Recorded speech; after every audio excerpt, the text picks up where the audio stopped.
Hello and welcome back to Lorehammer. I'm your host, Mark, and today we got a fun episode about Tyranids, and we got two of my homeboys joining me today. We got Court, welcome. Hey, what's going on? Good to be here. And I noticed that Logan's face was frozen for the first 10 seconds, which was hilarious, by the way. So always frozen in a good spot too, like he's just it was so waiting good to accept something from you. Yeah. Oh, yeah. You guys are degenerates. We also got Logan. Hey, welcome. Hey, glad to be here. Kinda. I just got bullied. Mom, they're internet bullying me again. Somebody help. I get to bully Logan in real life, so it's okay. It's a little different. I carried you in that nice, Game of Thrones game we did. So I don't know okay, so Logan and I played A Song of Ice and Fire, the miniatures game, one of our favorite games, last Thursday. And now let's face facts. You did carry the fucking team. We did 2v2, and I killed one thing in the whole game, and that was it. He was just but just think of it this way. If it wasn't a team game, he wouldn't have even been able to play at all without you. So, like, without that second player, no playing at all. Yeah. I was, I'll take the Scottie Pippen. You could be Michael Jordan in that scenario. Works for me. It was fun, though. It was definitely a team effort because he acted as chaff and just ate all the violence, and I just scored all the points we needed to win. I think I lost one model the whole game, but it didn't matter because I owned the objectives. Yes, you did. Nice. It was rad. Nice. Yeah, those are some cool minis. I haven't played that game, but I've seen the minis, and yeah, they're fun. They're fun looking. Yeah, it's a good time. It's interesting, like going from like 40K where it's like heroic scale typically to the more realistic scale where the swords are the correct size and they're not like, super thick or super long. Yeah, it's fun working with the right scale models. And it's nice not to have to glue anything together, to be honest. Yeah, sure. Yeah, the only reason I even got into it was because the models were pre-built and I didn't have to do anything. Lazy that's one way to live your life, dude. I have so many hobbies. I've got sprues right here. I have so many things to build. I do not have time to start another hobby with buildable models. I mean, I've got stuff here too. Look, got Zoids over here. I've got stuff everywhere. It's coming out of the yin yang. Yeah, it's all over the place. Nice. Well, on today's episode, it's not about Game of Thrones, although come check out my Game of Thrones podcast called... No, just kidding. I got nothing. I got really excited for a moment. I was like, are we debuting something? Just fucking around. No, I'm a 40K guy through and through. People ask me about other topics, and I kind of just go blank face, like, Emperor good?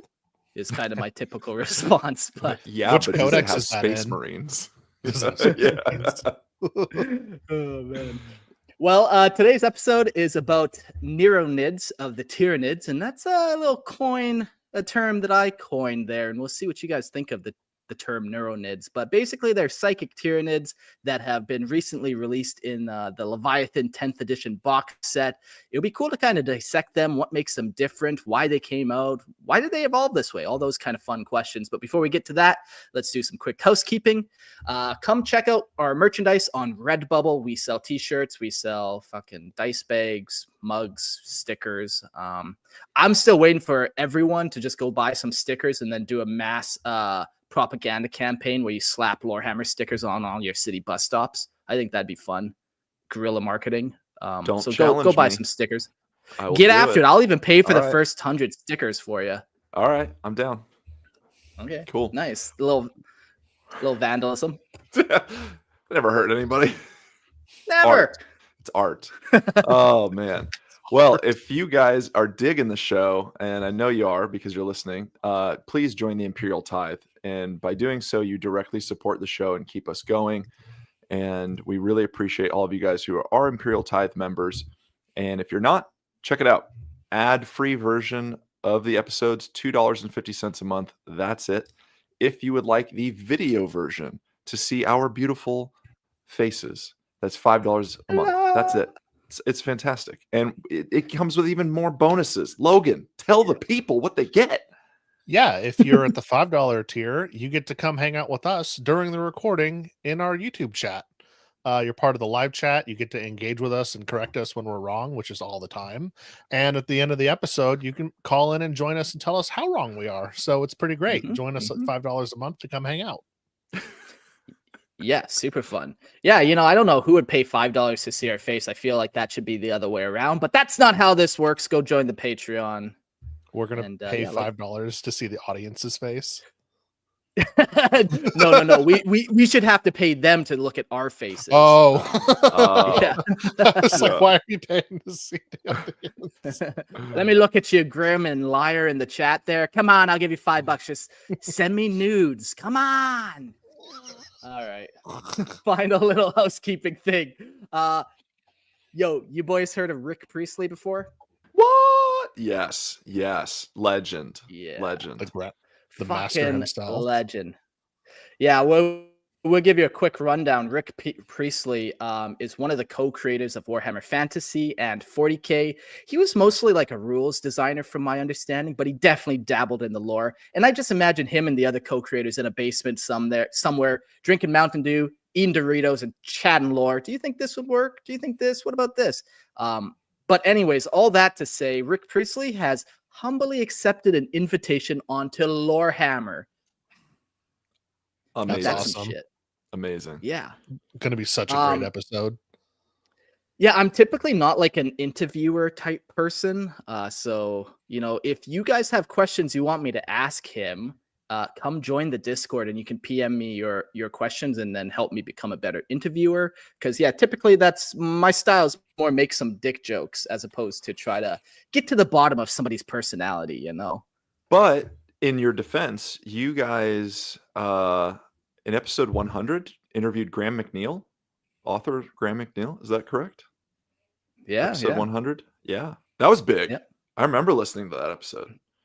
Yeah, that was super fun. But back then I had Sweet Boy Eric with me, and he is a master with people. I could just sit back in my chair and listen to those two talks and throw in the odd little thing.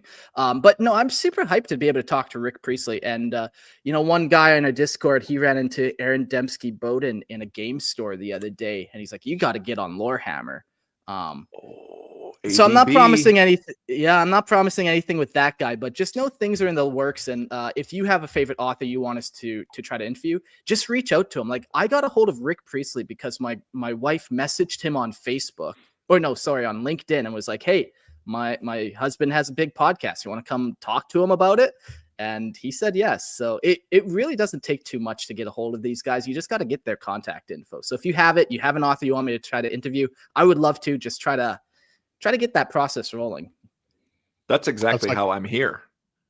I bugged you. I came out of the blue. I was like, hey, do you want to join my podcast?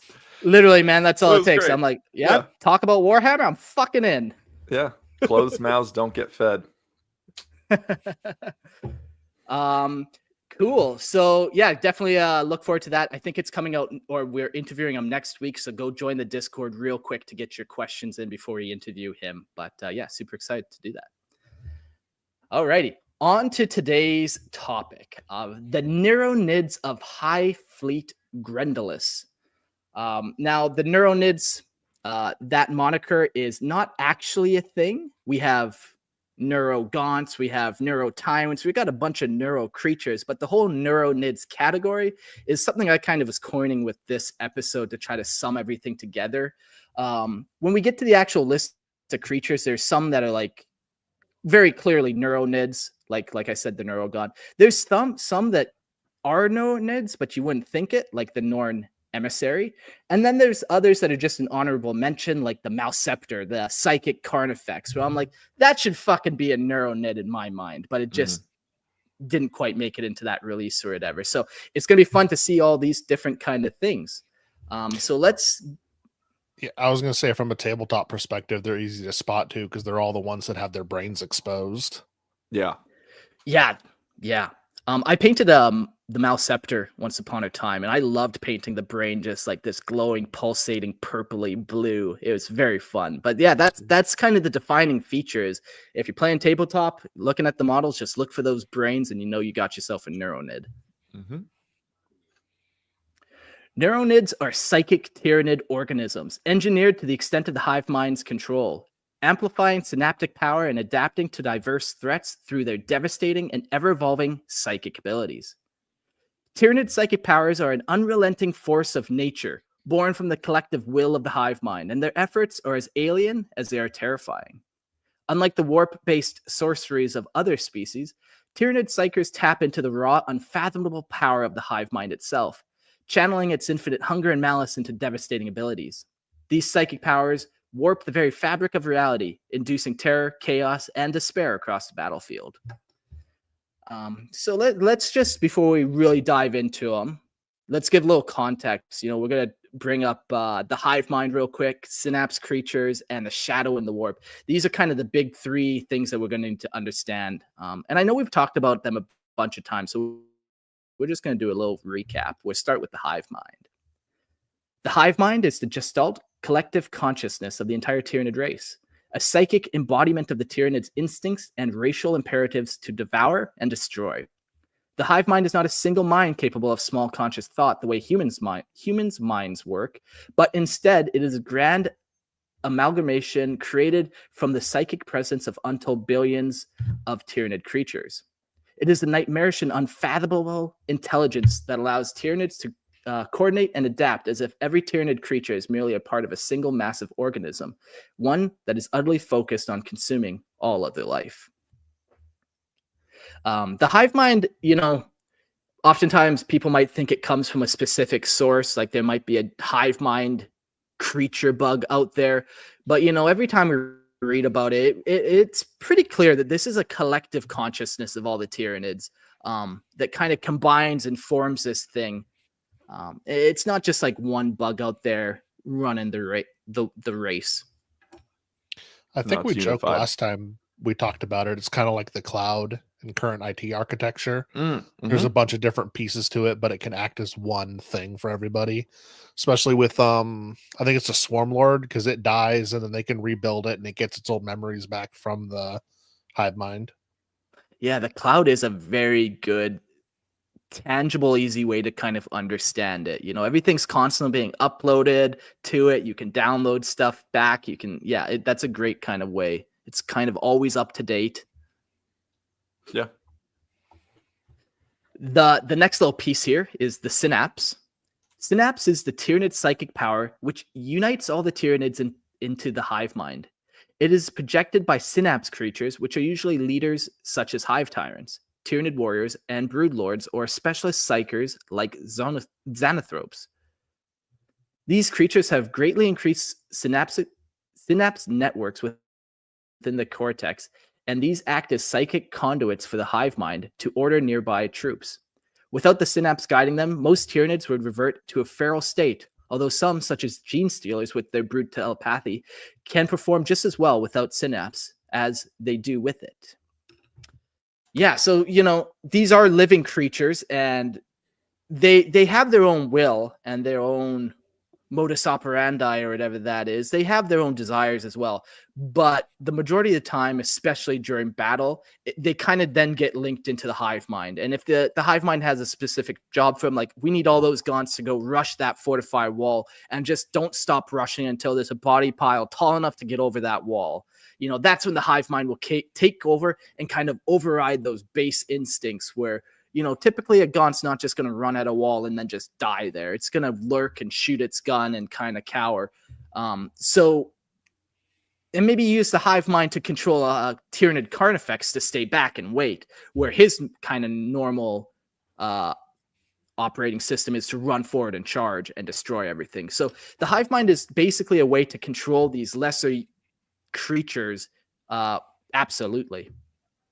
And on table, these we always hear the term like synapse range, and there's usually like an aura, 12 inches, 18 inches, 2 feet, whatever it is. So when these Tyranids are within synapse range, they usually get buffs, and they usually are able to activate certain abilities and stuff. So you see it on the table, kind of relayed that way, which really, I think, works. Yeah, that is cool. I think this edition has the worst version of it, though. Because if I remember, it's most of the time it's just they pass morale tests all the time. Yeah, I played other editions 10th for a little bit, but then I switched to the the far superior Necrons, the greatest army in the game. Never. I was going to agree with you, but not anymore. Talk yourself out of a cosign. Good job, buddy. Good job. You fucked up on that one. Yeah. But whatever. I guess me and Court have to go on without Logan then. Whatever. Okay. All right. Well, bye, guys. You Thanks for Necron coming. people. The final little piece in the puzzle that we'll talk about of Tyranid kind of relations and psychic powers is the shadow in the warp. It is as if Tyranids have blocked out the connection to the warp, making any psychic abilities very difficult to utilize, affecting psychic races like the Elder most heavily. It does, however, have the added benefit of keeping denizens of the warp in the warp. Many scholars suggest that the shadow of the warp is a result of the constant two-way communication between the hive mind and lesser organized organisms. This creates a phenomenal amount of psychic activity. In some books and codexes and whatever, there are some people who have tapped into the hive mind and they get devoured almost instantly. But the ones that have kind of survived, they kind of just, all they hear is like screeching, like chirping, like they just hear the sound of a billion trillion creatures all just kind of screeching. And it's enough to drive you mad. Was it Malkador, the Sigilite, that was able to tap in for a moment? Am I just making that up? I think you're making that up. I think the most common would be Chief Librarian Tigerius of the Ultramarines. Okay, maybe that's what I was thinking of. I think, but this is my favorite thing too. Yeah, I think Mephiston's done it too. Okay, maybe that's what I was thinking. But this is I think the coolest thing about the Tyranids is the shadow in the warp, and so I'm psyched for us to be chatting about it a little bit. Yeah, it has many different effects too. Like it's not just this like, oh, if I go to listen into their communications, all I hear is screeching and I go mad. It has a lot of different effects. The average person, whether you're a psyker or not, is going to experience uneasiness and terrible nightmares. It just, you feel uncomfortable, like something's fucking coming to destroy and devour your world. You know it's about to happen. You don't sleep well. What if, like how the Tau manifested Tauva, the Tyranids manifest an even scarier Tyranid through the shadow and the warp? Man, I just kind of think that the hive mind is their god that they've kind of manifested, though. Like, that is the collective warp consciousness that they've manifested. I guess chicken or the egg, which came first, the hive mind or the actual Tyranids? Oh, I don't know for sure, but I would definitely say the Tyranids, man. Like, I think it was us talking about it the last time we did a Tyranid episode, where we think like the base Tyranid creature was maybe like a spacefaring kind of floating whale-like creature, you know? Yeah. And that was kind of its base form. And then it kind of slowly evolved, and maybe it, learned it needs to go down to planets. So then it developed the capillary towers to kind of feed. And then it realized, shit, I need a way to defend these capillary towers. And it slowly just evolved more and more creatures. And then it reached that tipping point where they got enough kind of chittering mass to create the hive mind. Yeah, I'll buy that too. Yeah, I remember now. Remember. Now that is kind of just speculation that the three of us had once again, but it was fun and kind of a logical follow through. Other effects of the shadow and the warp: any psyker with warp sensibility suffers severe headaches, uncontrollable screaming, bleeding of the eyes, and unconsciousness. All around good time. Uncontrollable screaming. I'm just picturing exposure to shadows of the warp may cause headaches, uncontrollable screaming, bleeding, and unconsciousness, or death. Consult your physician if you think you should be on shadows of the warp to see if Neuro-nids are right for you. Zoanthrope does sound like a drug, though. Yes. Yeah, like you can make an entire commercial just talking about the Zoanthrope, never say what it actually is, and then list side effects, and people go to their doctor. Like, I heard about Zoanthrope. It's like, is it right for me? Other things it does: it blocks out most astropathic signals. It complicates warp travel. Like, if you're going to go into the warp, you might not. Your navigators might not even be able to open up that warp portal, because like, all they hear is that screeching and the screaming, and then their head explodes, or they suffer uncontrollable screaming, as we mentioned.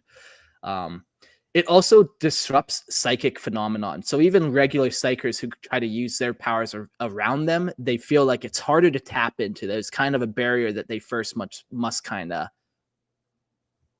It's this weird thing. There's a couple barriers. There's like a barrier that blocks you from the warp, and then there's also the barrier that is blocking you from the Tyranids. And you want to take down the barrier that's blocking you from the warp, but keep up the barrier that's blocking you from all the Tyranids. So it's this like kind of two-wall situation that you have to work past. I love it. There's like terror that goes before them when they go to like invade a planet, and all this shit starts happening. It's just they do disruption and destruction without even touching ground.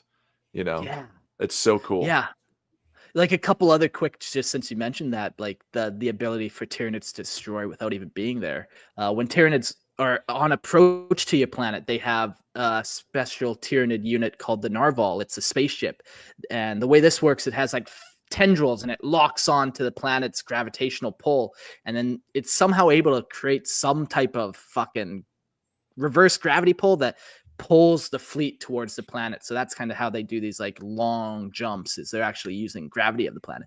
But back to the destruction of it all, now you're messing with this planet's gravity, where all of a sudden they're suffering from earthquakes or volcano eruptions or just stuff like that they're not normally used to having. Their planet just starts going crazy. Yeah, I love that.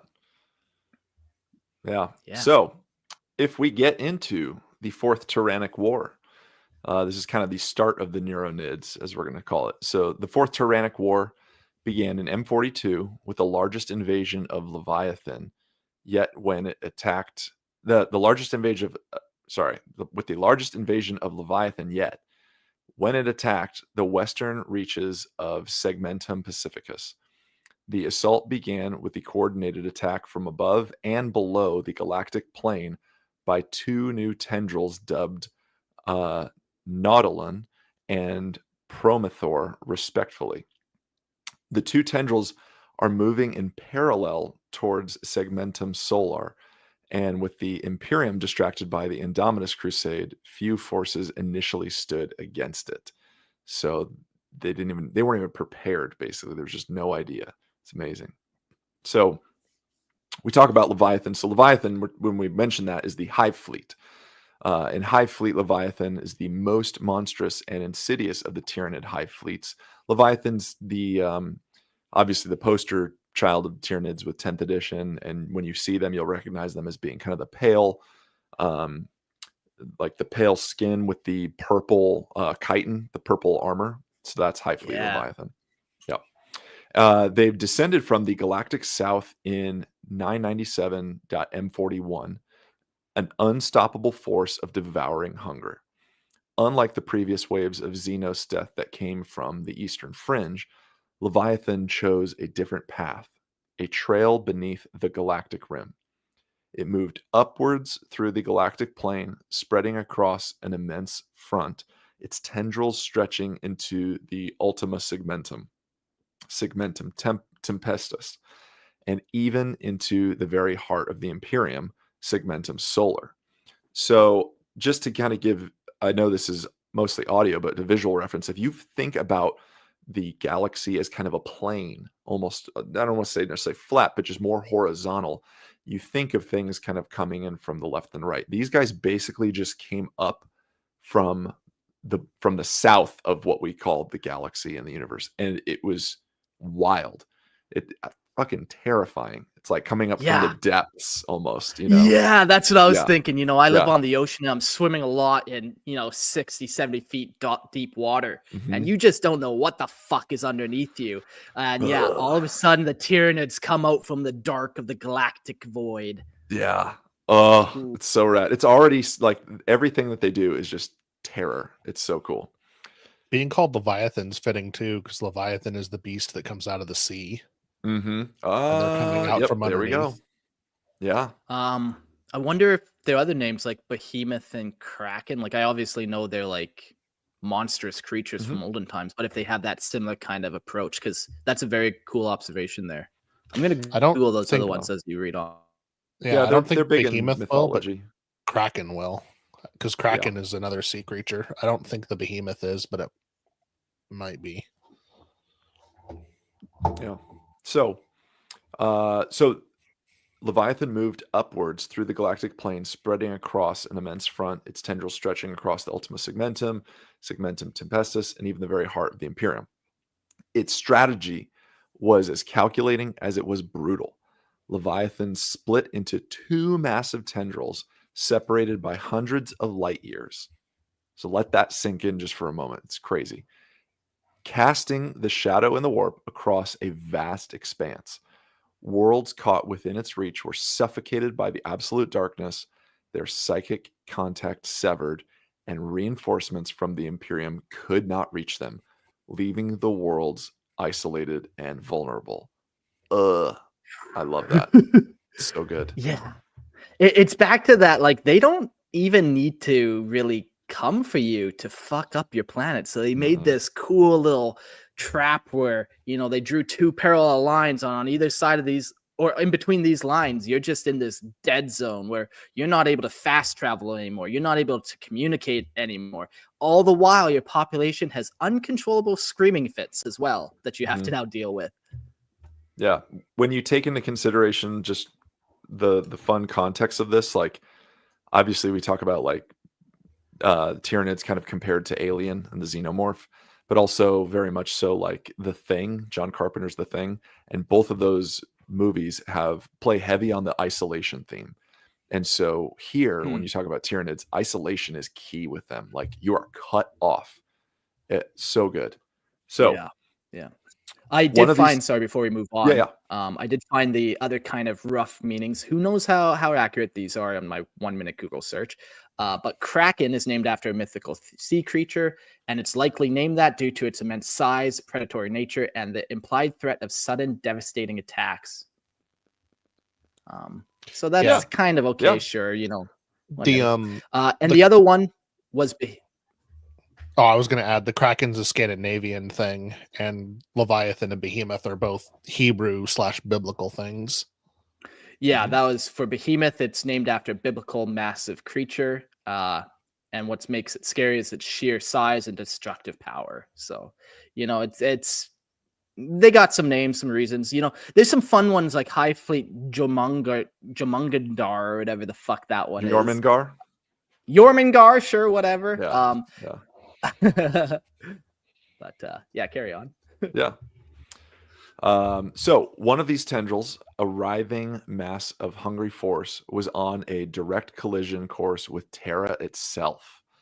Yet it was halted at Tarsus Ultra, a single stop in a relentless advance. But this was no defeat. Hive Fleet Leviathan was far from broken. It continued to devour the galaxy whole. Leaving countless worlds in its wake. The Imperium responded as it always does, by desperately raising armies, reinforcing entire systems, and throwing dozens of Space Marine chapters into the furnace of war. Meanwhile, the ancient Eldar, wielding forgotten destructive power, reduced entire planets to lifeless husks, dead worlds consumed by time and fire.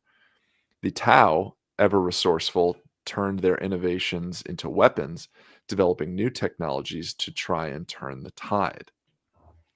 Yet, as the Great Rift tore the galaxy asunder, Leviathan was thrown into disarray. Its main assault on Baal, the homeworld of the Blood Angels, as we know, had faltered. The blackness consumed much of its strength as it faced the defenders of Baal. The devastating fury of the Indomitus Crusade and the newly awakened demonic forces. Leviathan's forces were shattered, but its hunger was not satisfied. Instead, it laid in wait, ready to rise again. In M42, Leviathan reared its hideous head once more. The Tyranid Hive Fleet launched a massive offensive, unleashing several new tendrils into Segmentum Pacificus, a fresh wave of destruction that now threatened the Segmentum Solar itself. The galaxy would tremble once more under the relentless alien hunger of Leviathan. Dang. I wonder, like, it's fun to think of the effects that the Great Rift had on everything. You know, it's pretty clear what happened to the Imperium. You know, we got the Dark Imperium now, and we got the regular Imperium. But just imagine when this warp rifts open up and it sends like this backlash through the Tyranid race. I wonder if they felt it, if they noticed, if they like recoiled at it even. You know, we talked even about the Silent King from the Necron. Like, he's just doing his own thing on the outside of the edge of the galaxy, and then he looks back and he sees the Great Rift, and like his mindset, like, whoa, what the fuck just happened back there? Do you guys think that the Great Rift opening had any specific effect on the Tyranids like that, or was it more just like, oh shit, like it blew up our path and now it kind of just stopped? It wasn't necessarily like, I don't know. The blowing up the path thing made me think they're like ants now. They need a pheromone or some trail to follow, and the Great Rift ripping broke their trail that they were following. like ants or whatever. Yeah. That's funny. I think it definitely pushes them to change. I mean, they're constantly evolving and altering. I'm sure in the grand scheme of things, it wasn't that big a deal to the hive mind or the collective Tyranids itself, but I think it was enough for them to notice that there is pushback and there's like cause and effect, and so with that, there's adaptation. Yeah, and that's a good point, man. Like, you know, these Neuro-nids happened at a very specific point in time. Like, they happened not because of the Great Rift, but like they happened because maybe they were involved with the Great Rift to some degree. Like, maybe it seeped into them and now they're just a little more psychic, so then that's what they pump out. Or they realize the galaxy's more psychic, so they need more defense against that level of psychicness or whatever. Yeah. Adapt and evolve. They ate enough psychers to develop Neuro-nids. Yeah, exactly. There you go. Purge in the chat asks, is each hive fleet all part of the same hive mind or separate ones? And I said all the safe hive mind, only one hive mind exists, but it's not a localized existence, as we talked about. There's not one place where the hive mind goes. It's just it is. And then he asks, is that fact or assumed? And you know, it's like it's one of those GW has stated that they know, but they won't confirm it ever. Like, this is what everyone thinks, this is how it operates, but like they leave it kind of open to the mystery of it. Like, it's still an unknown alien race from beyond the galactic plane. Like, they try to keep it mysterious, but no, we can pretty well assume that, you know, there's not multiple hive minds. We've seen no examples of that. You know, each hive fleet definitely doesn't have its own, and they all share their information willingly too. So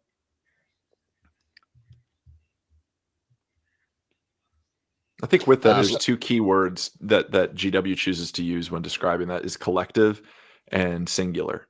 And so those seem contradictory at times because collective would be multiple parts formed together and singular is obviously one. But I think that's kind of the contradiction that works for them, is that it can be multiple places, but it is a collective, unified hive mind. So it itself is one. Yeah.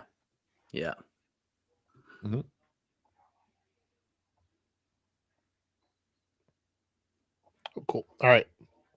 So, discovery of the next wave. The first stirrings of the Tyranid threat that arrived, not with a roar, but with a suffocating silence, a creeping stillness that spread across the segmentum Pacificus. There we go. Took me a minute. Sorry. Segmentum Pacificus. As the shadow and the warp descended, the comms fell silent, the entire systems slipping into a void of nothingness, unnoticed by the Imperium bureaucracy, mired as it was in its own slow-moving gears. The loss of distant systems went unheeded, drowned amidst the ever-present storms of the warp, and the chaotic noise of simultaneous threats from orcs and NID? KYNYDD? Is that just pronounced NID? Yeah. I would probably, yeah. Freaky. All right. But what seemed like the usual cosmic disarray soon revealed its horrific truth. In the Morpheum sector, a grim revelation shattered the complacency. High astropath Gid-Eoth, the last bastion of communication with the stars, was consumed, transformed into a withering tendril abomination. Once a beacon of light, now an instrument of death, the astropath ravaged the astropathic choir, spreading destruction with an alien mind and 1,000 twisted limbs. Only after his horrific transformation did the true nature of the invader become clear. The Tyranids had come. Reports trickled in, too slow to prevent the damage already done. The Bryoth subsector, already gripped in battle with orcs, was consumed by the swarming Xenos.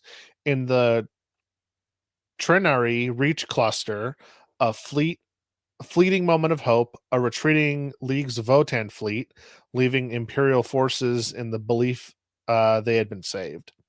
But the Tyranids followed in their wake, as inevitable as the dark. Refugee fleets began to flood the Hereta stars, Mytolian Belt, Templum II, and Geth's. You did me dirty with all these words in my section. I was so excited for you to read that word. I saw it in the notes earlier. I was like, oh, Logan's going to read this. I feel like I'm being done so dirty in this section. Yeah, sometimes I just even make up words. Like that Nid one, made up, completely fake. I just want to see how you'd read it. No, it's a sentient species. It is actually, and it has been interrupting with Imperial trade routes. So that's what has it. About that. Okay, all right. What's all right, this word, all Logan? these places and Geth's Gethseminex. Gethseminex. I don't like Gethsemane. I don't like this game anymore. Gethseminex. Their numbers rising like a wave. No quarantine could stop them. Tyranid spores, the very essence of predation, slipped through, causing uprisings of unthinkable savagery. The very flesh of the Imperium began to twist and churn in response to the alien presence. The Imperial response, fragmented and slow, could only piece together a horrific picture. Two vast tendrils of fleet Leviathan, monstrous in their size, had breached Imperial space in a terrifying and coordinated thrust. One... Nautulin? Nautilon. One Nautilon slithered into the Vinor sector from above, while the other, Prometheor, surged into the Morpheum sector from below. These two tendrils, synchronized and relentless, advanced in parallel, their trajectory set towards the Segmentum Solar and Holy Terra itself. Desperate and disjoined, the Imperium's response unfolded in chaos. Some governors scrambled to marshal defenses, but others fled, abandoning their people to the insatiable tide. Some Space Marine chapters and Imperial Navy units fought along with whatever strength they could muster, while Astra Militarum forces, grim and determined, sought to form lines of resistance. But these lines would break. The Tyranid hunger would not be denied. Yeah, it would be a crazy thought to have that realization. Oh shit. They're heading towards Terra. And like look at all these other planets that they've headed towards. They just wreck them all and devour everything. And now they're heading towards our capital planet. Like, yeah, that would not be good. How do you even conceptualize trying to stop something like that too? Like, yeah. What do you do? You throw what you can at it, and that's it. I was going to say lots of virus bombs. Yeah. More sacrifices. Hey, if they can sacrifice 1,000 people to the Emperor every day, they can sacrifice 10,000 people to the Hive Fleet Leviathan. Yeah, why not? Come on. Why else did you sign up to be a guardsman if not to get devoured? Exactly. It's a good time. Or another funny thing, the Imperium just starts collecting all the bodies that they kill throughout everything, putting them on ships and just flying the ships straight into Leviathan to keep them satiated as long as they can. Is it full yet? No, it's still hungry. God dang it. That was the 10th ship this month. Yeah, feeding the beast like that, I don't think would work. They're going to be launching food crusades just to harvest enough food for the Leviathan. Yeah, then all the Imperial citizens revolt. They're like, fuck, why are you sending all our corpse starch away, man? What are we going to eat? True. I forget about the corpse starch. Yeah. So the Imperium, seeing what was happening, and they had some responses. Their initial response was the eyes of the Emperor, those ever-watchful agents of the Adeptus Custodes, spied the approaching storm. The Tyranid threat was real, and it reached now extended towards Terra itself. As the frigate Pinion docked at the Holy Planet, its warning reached Captain General Trajan Valoris. In the shadow of the Emperor's throne, Valoris met with the High Lords of Terra, all grim in the new face of a nightmare. Segmentum Solar stood exposed, its defenses stretched thin by the relentless Indominus Crusade. With the Imperium's forces scattered and the galaxy in turmoil, many feared the Imperium's heart had become vulnerable. Yet Valoris and Lord Commander Solar Acheon Leontus would not allow Terra to fall without a fight. A massive mobilization was ordered, a frenzy of preparation, the likes of which had not been seen in ages. A doctrine of aggressive defense took root. The Imperial garrisons would hold the line with everything they had, but for the true elite and the more dangerous weapons was forged. Soul Blades, rapid response strike forces, were formed from the fearsome blend of Space Marines, Sisters of Battle, Military Tempestus, Knights, Mechanicum, Inquisition, and even the Custodes themselves. These forces were given a broad autonomy, freed from the bureaucratic red tape to wage war wherever it was most needed. Few in number, but fast as the hunt, they were designed to bleed the Tyranids, to strike deep and hard, knowing that their mobility was their only advantage. By the time the first Soul Blades deployed, the Tyranids had already consumed 6 sectors in the Pacificus, but the Soul Blades tore into them like a fang into soft flesh. Each counterattack they launched was a death blow, if only momentarily, stalling the Tyranids' advance. These Soul Blades is kind of a crazy thing, really. We have crusades, and we get the idea of crusades of a bunch of forces coming together to take out this system or reconquer this system or whatever. But what makes Soul Blades really unique, I think, compared to just a regular crusade, is the integration of them all, where it's like a crusade, a Space Marine chapter shows up, but it's doing its own thing. They might have some communication between that and the leading general of the crusade, but like not necessarily. But these Soul Blades, it seems like their goal was like, let's utilize everything they have. Let's make sure that everyone is in the right spot. Let's make sure everyone's talking to each other too, and are not bound up by red tape. Yeah, we've talked about it before, how the Imperium is known to have issues with communicating between branches, like the Navy can't communicate with the Guard. So the fact that they've organized this with 1, 2, 3, 4, 5, 6, 7 branches of the Imperium, and they're actually coordinating well. Yeah. That's awesome. Yeah, amazing. I don't think it would have the same effect if the Custodes weren't there. Then you'd have that who's actually in charge? But since the Custodes appeared, you got that very clear, let's put them in charge to kind of lead this, and then we don't have to bicker over who's sending people where. We can just trust they're going to do the right thing with it.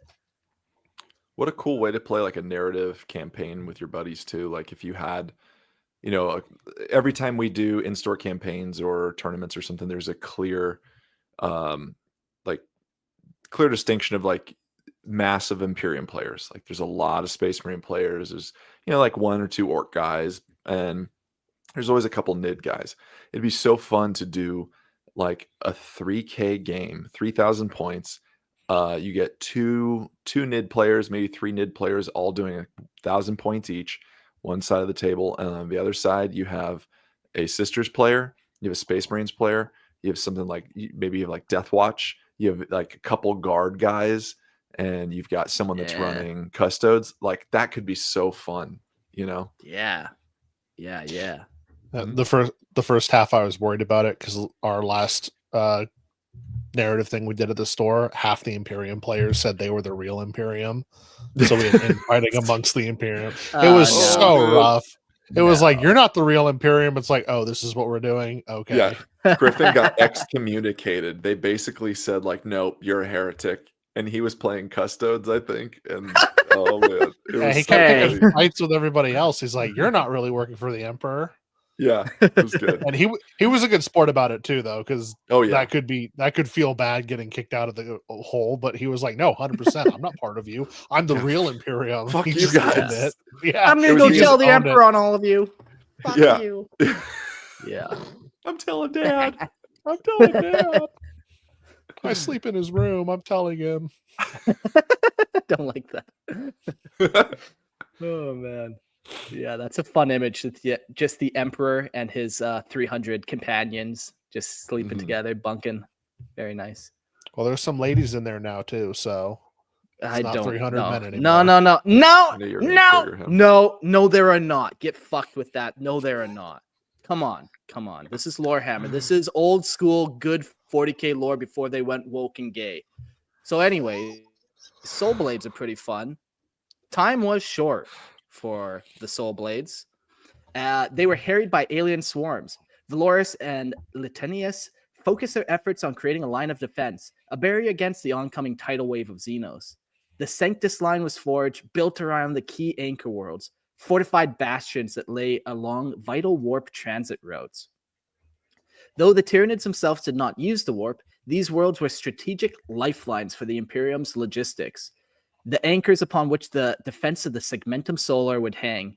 Each anchor world was given the full weight of the subsector's resources, not only to bolster the defensive position, but also to serve as staging grounds for the Soul Blade's relentless assaults.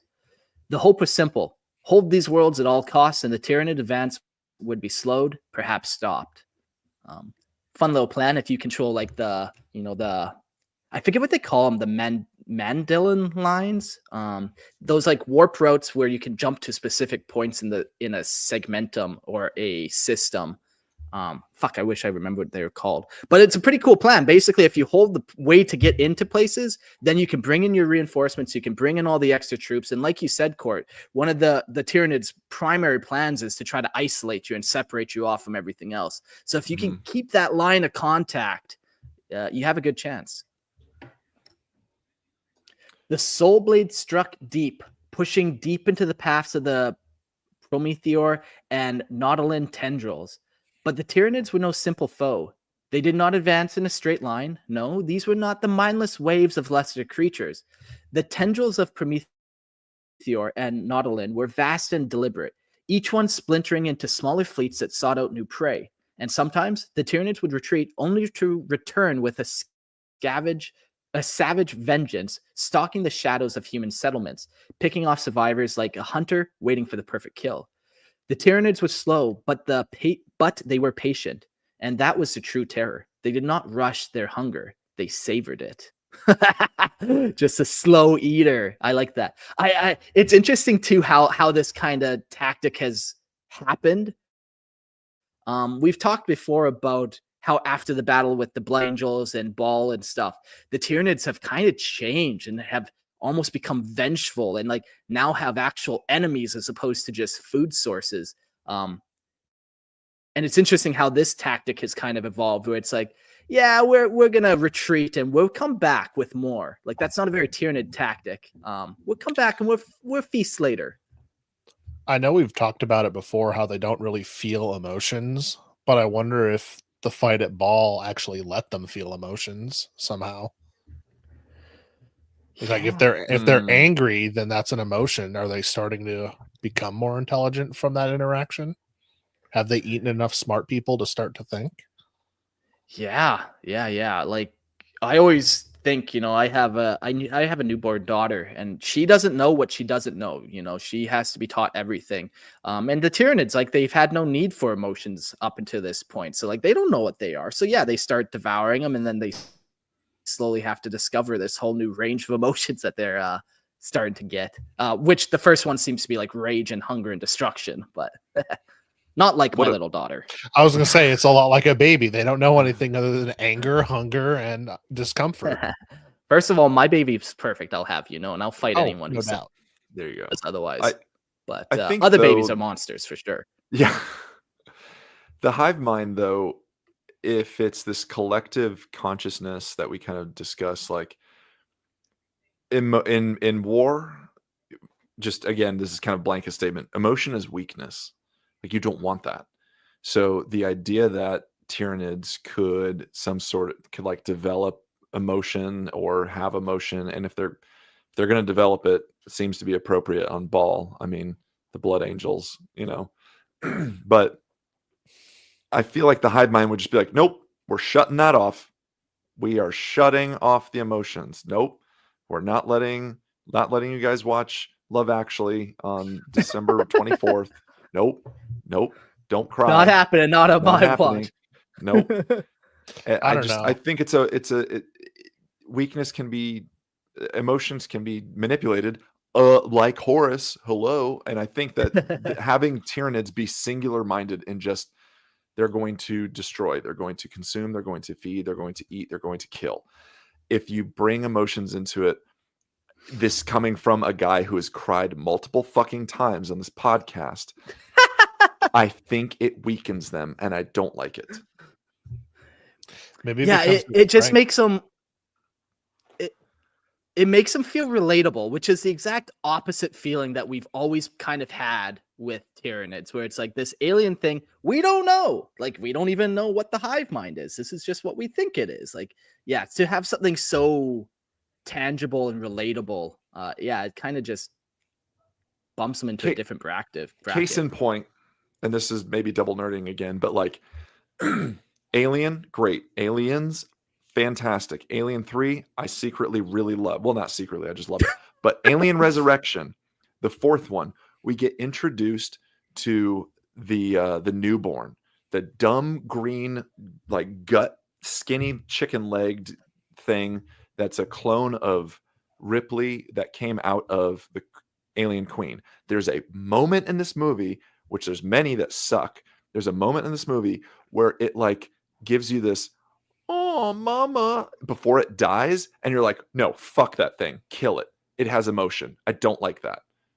Alien Resurrection is the funniest movie in the series. Fucking retarded. It's man. stupid, and man, it gives like this eye look of like, please don't kill me, and then it like goes to like kill something, and then it dies and whatnot. But no. When you give something that's pure terror emotion, you can then relate to it. I don't want to relate to the Tyranids. I want to be terrified. Yeah, I think I agree with you. I mean, this is pretty terrifying.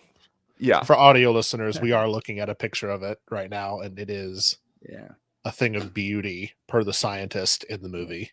Yeah. You can hate it all you want. That is my screen. Yeah, that is my favorite schlocky horror sci-fi movie. I love Alien Resurrection. It's so ridiculous. Do you? Dude, it's because it's just, like you said, Alien 1, amazing. Put your headphones back on. Alien 1, amazing. Alien 2, absolute cinema, peak. Alien 3, not my favorite. Alien Resurrection, ridiculous and fun. That is all that movie is ridiculous fun. Okay. Hot takes. You guys want to know something wild? I'm not sure I watched any of the Aliens except maybe the odd scene or two on Spike TV back in the day. So, well, now Court and I are both living, so bye. We're changing that. We're going to change that. All right, so it won't turn into Court Hammer this episode. It would just be Mark Hammer. Mark Hammer, yeah. These two have left me for my heresies. Yeah, that's fine. For now, the Imperium would exploit the Predator's patience. The Soul Blades, swift and calculated, took the fight to them. The Tyranids met them in brutal engagement after brutal engagement, but the Imperium's forces would not yield. Tactical victories, though costly, mounted in the Soul Blades' favor. Yet the Tyranids would not relent. For every blow the Imperium struck, the Xenos staggered back, but it did not break. The forward momentum of Nautilin and Prometheor faltered, their progress fragmented, but hope was fleeting. Victory would be a brief respite, the calm before the storm's final fury. The Tyranid hunger would not be denied for long. Dun dun dun. Yeah. You They're can do all coming you want, back. but you're going to lose, I think. So, speaking of the tendril fleets, we've got the tendril fleets Nautilon and Promothor. Hive Fleet Promothor, a newly revealed and immense tendril of Hive Fleet Leviathan, so kind of an offshoot there, has surged into Segmentum Pacificus, heralding the terrifying beginning of the Fourth Tyrannic War. Its arrival, alongside the relentless onslaught of Hive Fleet Nautilon, has marked the beginning of an invasion that will drown entire sectors in endless hunger and destruction. The advance of Promothor is precise, calculated, and brutal. It first tore open the defenses of the Morpheum sector, a savage wound in the flesh of the Imperium, and then began to carve its way into the neighboring Cassador Gulf.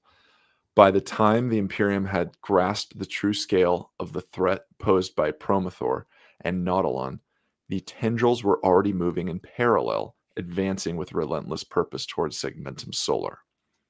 The full scope of the coordinated assault now looms like a dark cloud over Terra. Should those two tendrils continue on their course, the Imperium's greatest fear takes shape, an unstoppable flood of Tyranid hunger reaching the very heart of humanity. In response, Imperial officials have begun a frantic mobilization, rallying all available forces to try and halt the advance of Promothor and Nautilon, praying that they can stop the Tyranid tide before it consumes everything in its path. Delay it? Sure. Stop it? Nah.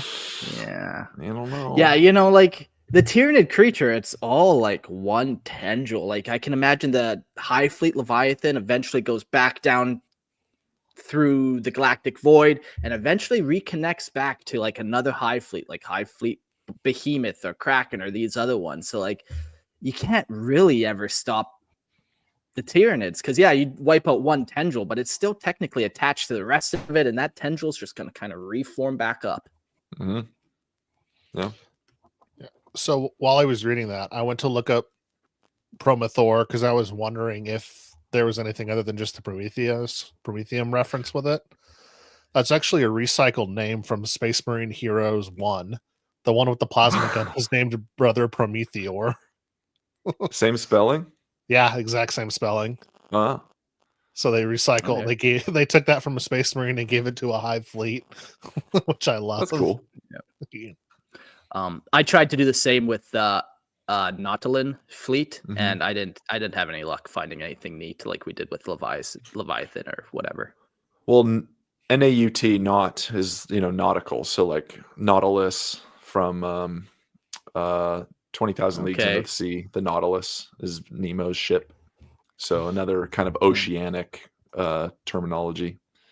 Yeah, a lot of and then creation, oceanic stuff going on with the Tyranids. You got a fun one, Logan.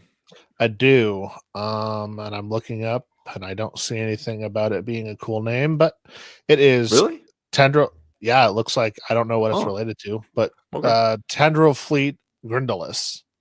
Hive Fleet Grendyllus, a newly uncovered and gargantuan tendril of Hive Fleet Leviathan, emerged with chilling ferocity, joining the savage assault on Segmentum Pacificus alongside its brethren tendrils, Nautilon and Prometheor, triggering the Fourth Tyrannic War.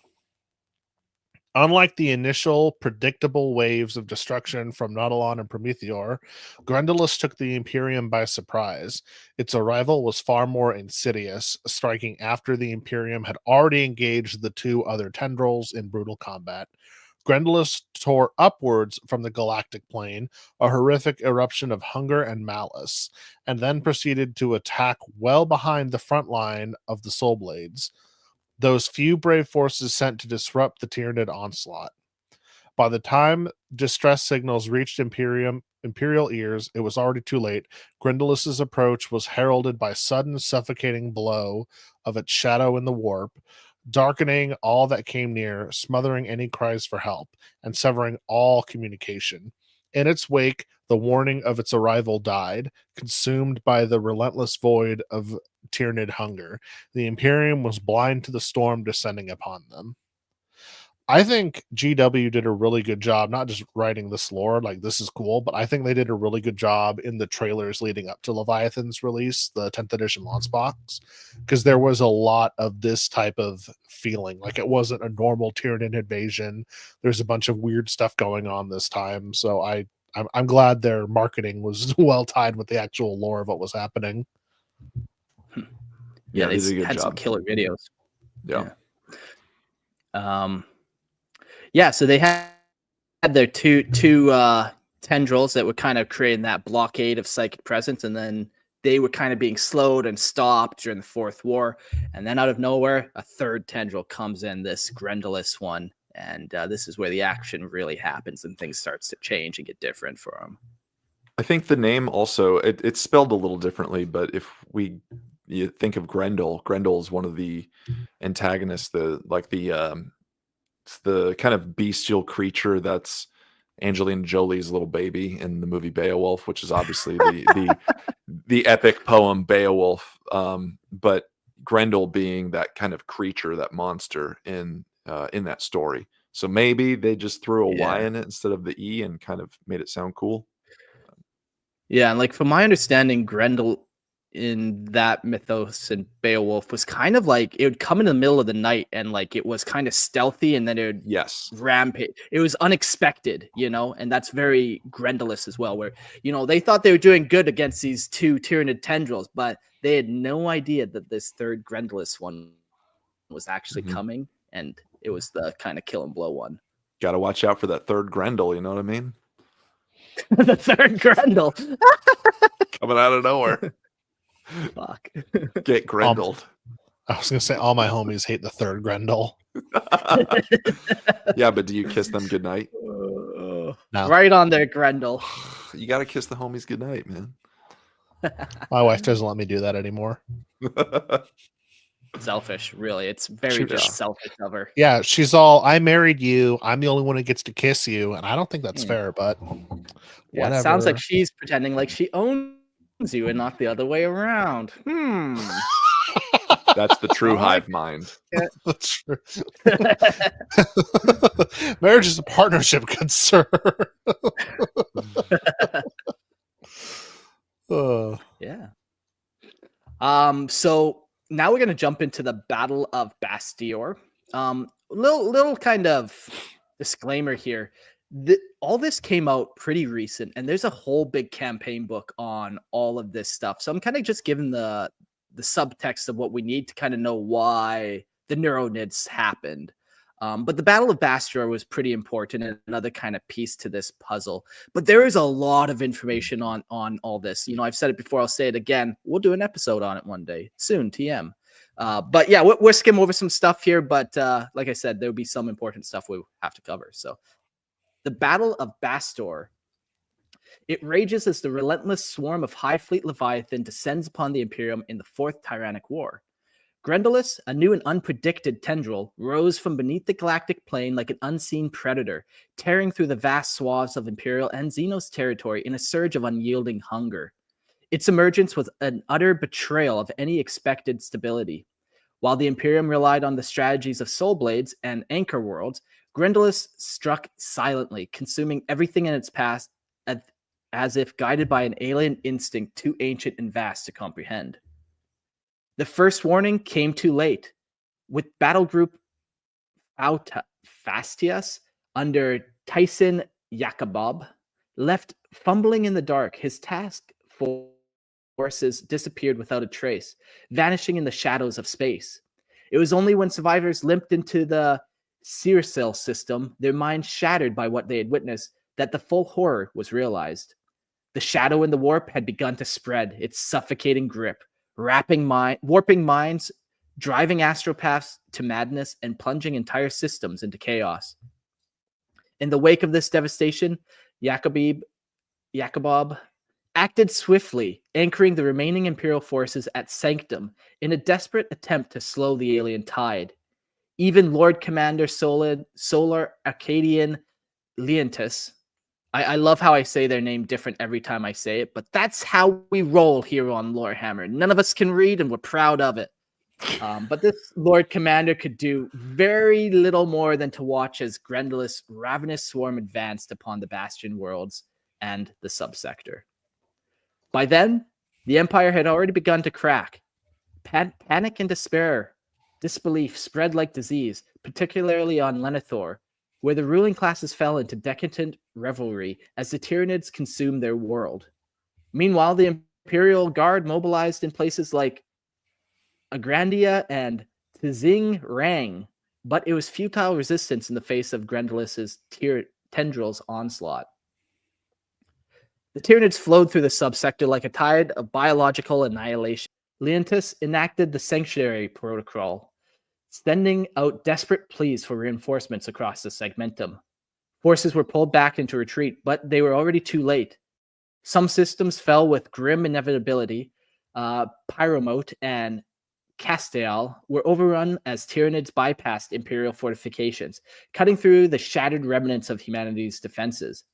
Yet the swarm did not relent, launching wave after wave as the very universe itself had become a feeding ground for their insatiable hunger. Grendyllus continued to evolve in its savagery, focusing all of its might on the Formdire system. Tyranid bioships surged through space, their numbers so vast that the very stars themselves seemed to darken with their advance. As the shadow in the warp thickened, Leontis, desperate for enemy hope, flooded the system with propaganda, stirring the defenders into a brief and futile surge of defiance. But nothing could stop the Tyranid onslaught as it consumed world after world. Even as Imperial forces struck back, they found themselves overwhelmed. No matter how many orcs or necrons fought alongside them, the Tyranids simply kept coming, a ceaseless swarm with no end in sight. What is the propaganda that this guy started flooding the system with? Like, you're going to die. Get off your asses. If you fight, you might not. Yeah. Sit and die, fight, and maybe. Yeah. Have you always wanted a cool laser gun? There's another classic piece of propaganda that always gets me. Exactly. Yeah. It's interesting, just like that idea, like he flooded the system with propaganda, and it definitely feels very Starship Troopers, like I'm doing my part, you know. Yeah, for sure.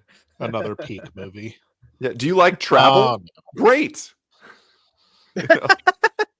Travel. Do you hate Xenos? Cool. Great. Yeah, we've got a job for you. Yeah. I want the record to reflect. We made it almost halfway through a script before someone brought up Kurz in the chat. That's pretty good. Well, pretty good. Well, so you mentioned propaganda, and that triggered Kurz. You know what else is propaganda? Oh, chat! I love the chat room. Yeah, it's good. While you were reading this, I looked up Grendel with a Y just to see if anything interesting popped up. It's an Inquisitor from Darktide. So these tendrils are recycled GW names with stuff added to them. Wow, so nice. Yeah. They're better. It's still a better naming convention than wolf guns and wolf blades. And no doubt, it's cool. It's just funny that that they've gotten to the point. They have so many cool names that now they're recycling them for other things. Look, you guys there's only so many words. Yeah, exactly. Have you guys seen Space Court. Have you seen Space King? I know. Have I not bothered you every episode about watching Space King? Oh my God, get on it. All right, we're going to pause the podcast here while he can go watch No. If I don't watch it by the next episode, Logan, you can make me read any words that you don't want to, and I will read them. You just point at me, and I will say it, and then you can continue on with the sentence. All right, this is going to be a fun script for me to write. I can tell you that much. Yeah. Find all write all my sections in old English. And just horrific words, and I'll read 2 words and then just make him read them all. I know the Tyranid has descended upon the planet. Yeah, we're just gonna speak in High Gothic the whole time. No, you're going to speak in High Gothic the whole time. What's this we stuff? Jeez. So the Imperial Navy and the forces of the Adeptus Mechanicus threw themselves into battle, trying to break the grip of the Xenos, but even the might of the Phalanx, the ancient fortress of the Imperium and the Imperial Fist, could not halt the deluge. The Tyranid swarm simply shifted its attack, pouring through gaps in the defensive lines and landing billions of warrior organisms on the surface of Sanctum itself. The Phalanx burned in the wake of the attack, its massive batteries falling silent as the Tyranids flooded the world below. There, the swarms joined together, their numbers swelling as they pressed in, the Imperium's last defenses crumbling under the weight of an unstoppable tide. It's crazy the Phalanx kind of got blown up in this encounter. You know, it has 10,000 years of service behind it, including like the 13th Black Crusade and fighting Abaddon and protecting Terra and all these kind of cool things that, you know, pour one out for the Phalanx, I think. Rip. Yeah, but they're facing billions. It's numbers. I mean, it's numbers, really. You know. Yeah. It's like being attacked by a beehive, man. Like, yeah, you swat 50 of them, but you're still so fucked. Did we talk about that? All over the place. I think we talked about that in the first one when we talked about Tyranids. Like, if you want to experience the hive mind at its finest, go punch a wasp's nest. Yeah. Oh, yeah. When you were and I tried it. When you mentioned earlier like that you have to like drop one thing to get your psychic powers, but not drop the other thing to get the hive mind to expose to you. The whole time you were talking about that, I just picture some dude opening his window to like catch a bee in a cup, and he has to time it just right, or his house is going to be full of bees. That's what I was picturing the whole time. Like, gotta be quick. Oh, too slow! The hive mind's in your face. Oh no, bees! If any man has experienced the hive mind at its worst, it's Nicolas Cage in Wicker Man. Ooh, Not yeah. the bees. Yeah. Not the bees. Oh man. Tyranid organisms flooded the surface of Sanctum, overwhelming everything in their path. The Imperial lines buckled and broke under the crushing force. Their warriors unable to stem the tide as one swarm fed into the next, perfect unity of relentless predation. The forests of Voth's Reach were set ablaze by the fury of the Sisters of Battle, but the Xenos simply adapted, shifting their strategy, interlocking their swarms, allowing others to bypass defenses and outflank the last pockets of Imperial resistance. As the Tyranids crushed forward, they took hold of the Kesvin steps, cutting off key defensive points and eliminating any semblance of coordination and resistance. Meanwhile, the Swarmlord, an apex hunter of the Hive, descended from above, its shadow blotting out the sky, its presence a harbinger of doom for the Imperial defenders. Ground forces were forced into retreat, their positions bombarded from orbit, even as they fought to delay the inevitable. But as each new wave of Tyranids crashed against the Imperial lines, it became increasingly clear that the swarm would devour them all. They were the apex predators now, unstoppable, unrelenting, and driven by a hunger that would not be denied. Yeah, they just came in hard. And, you know, I think that's where we leave this kind of history portion off. Like I said, you know, there's a whole episode worth here of information. I don't want to spoil too much about the ending of all this. So I feel like that gives you a good little perspective of what happens. You know, the Tyranids came in with Leviathan and they had a plan. They had the two tendrils and they were trying to block off everything. The Imperium countered with Soul Blades, where it was like this, like, super uber unit, the Imperial soup, as we call it, where you just toss everything into the pot and you see what kind of delicious stew you create. And they were actually able to stop the tendrils from advancing.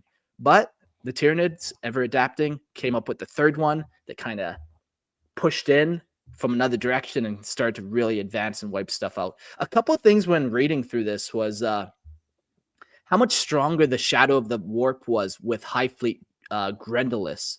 That seems like a big factor.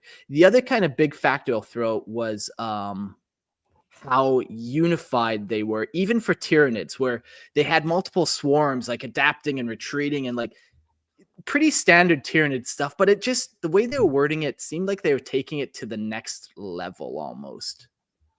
Someone in the chat, and maybe you guys can find it, was saying, what if Grendyllus was basically planned the whole time and those first two, Nautilus and Promothor, were decoys, or not necessarily, but almost decoys. Like, hey, this is happening, and they're like, oh shit, we got to deal with it, and then there goes the real main fight. I thought that was a cool idea. Fuzz said that earlier. Was that Fuzz? Yeah, nice. Yeah. Fuzz. I like that idea. I think that's kind of cool to think that we always kind of view the Tyranids as adapting, and yeah, that's true. But why not give them the cool story vibe of like, no, they were ahead of it the whole time. They don't need to adapt in this. They were the ones that had the upper hand, or rather the upper tendril in this case. You know what I mean? If Grendyllus is more full of the Neuro-nids, then that kind of makes sense. The two normal ones are brute force, and then the smart one is sneaky about it. Yeah, good call. Yeah. Cool.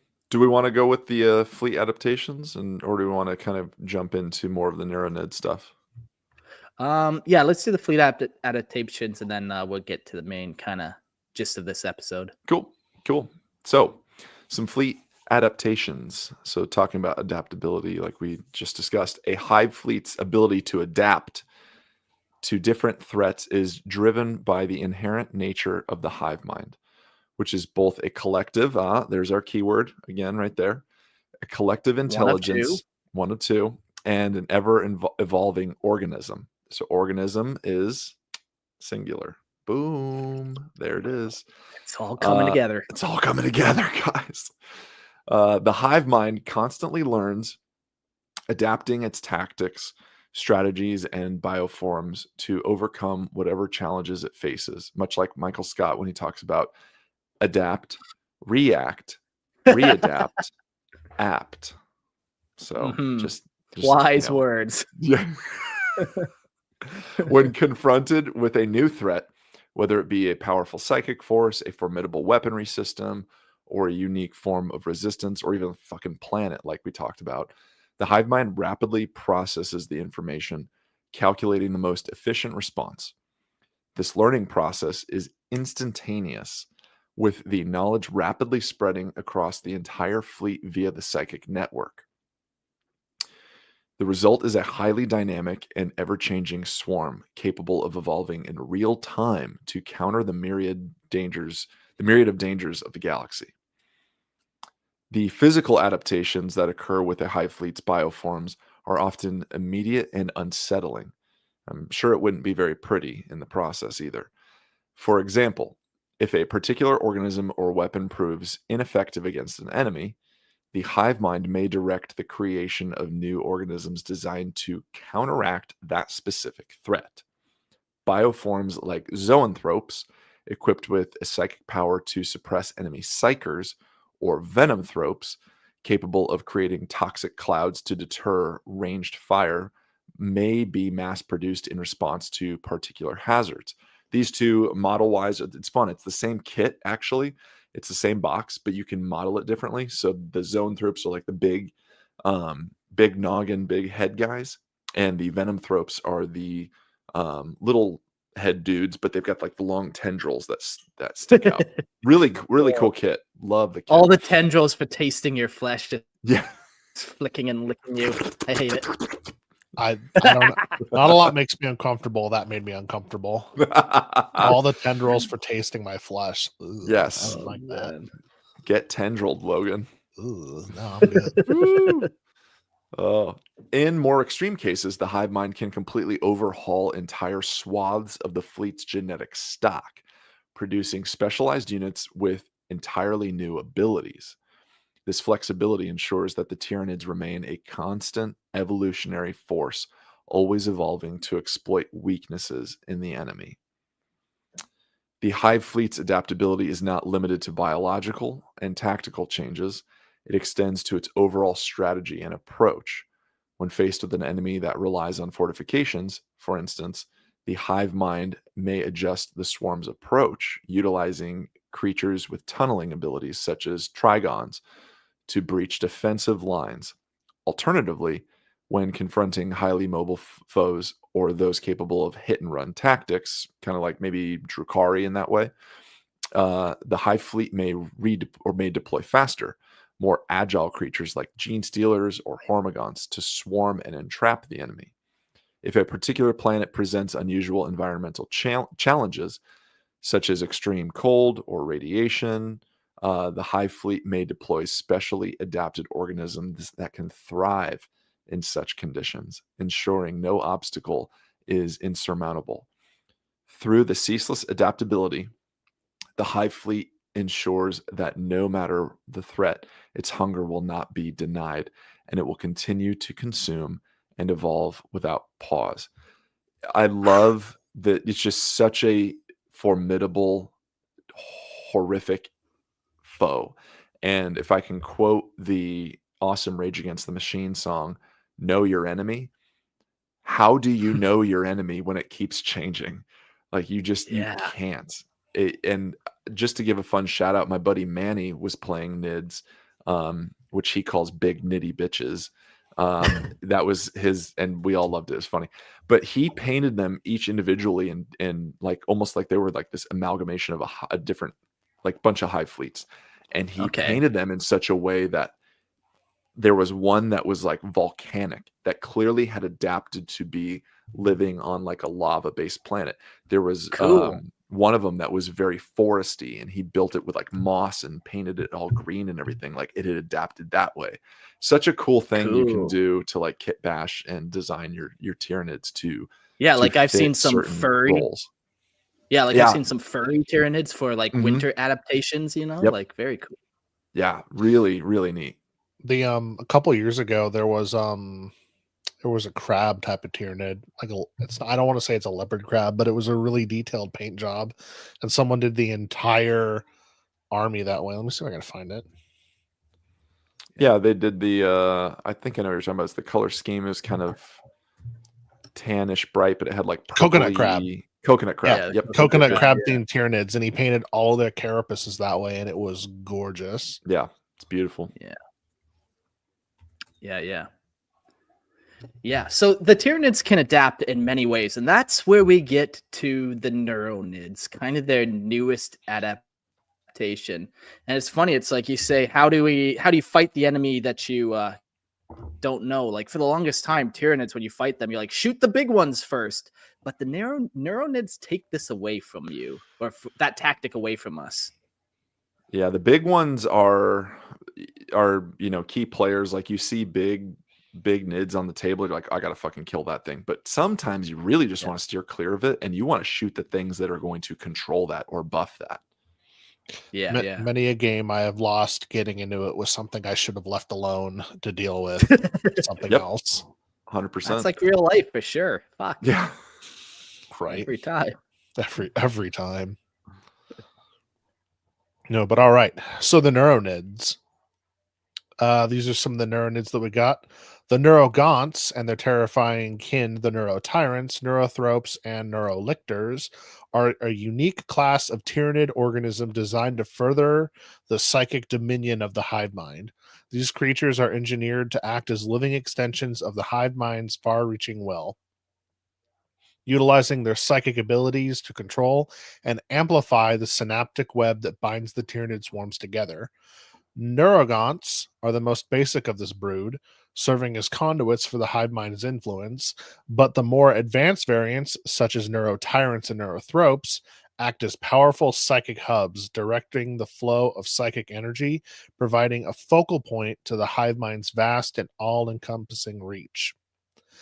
Their presence in any Tyranid swarm is essentially for maintaining the cohesion of the swarm, ensuring every creature moves as one without hesitation. The abilities of the Neuro-nids are as varied as they are devastating. Neurogaunts act as psychic barriers, amplifying the influence of the synapse creatures and enhancing the Hive Mind's mind control over lesser organisms. Neurotyrants, on the other hand, possess immense psychic powers that allow them to warp the very fabric of reality, manipulating minds and controlling actions of both enemies and allies alike. Neurothropes are even more specialized, with abilities that allow them to manipulate the flow of psychic energy, drawing upon the shadow of the warp to distort and suppress opposing psychic powers. Meanwhile, Neurolictors are stealthy predators, using psychic camouflage to become nearly invisible, striking from the shadows with deadly precision. Together, these creatures form a deadly and adaptive force capable of overwhelming the most powerful foes in the galaxy. That's interesting about the neurolictors using psychic camouflage, because that's actually how they don't do it as much anymore, but that's how old Raven Guards used to be able to do it. It was Korax's psychic powers. If he just stays still, you can't see him, and that spread to his more. No, I'm not kidding. That spread to his Jurassic more. Park, the whole thing.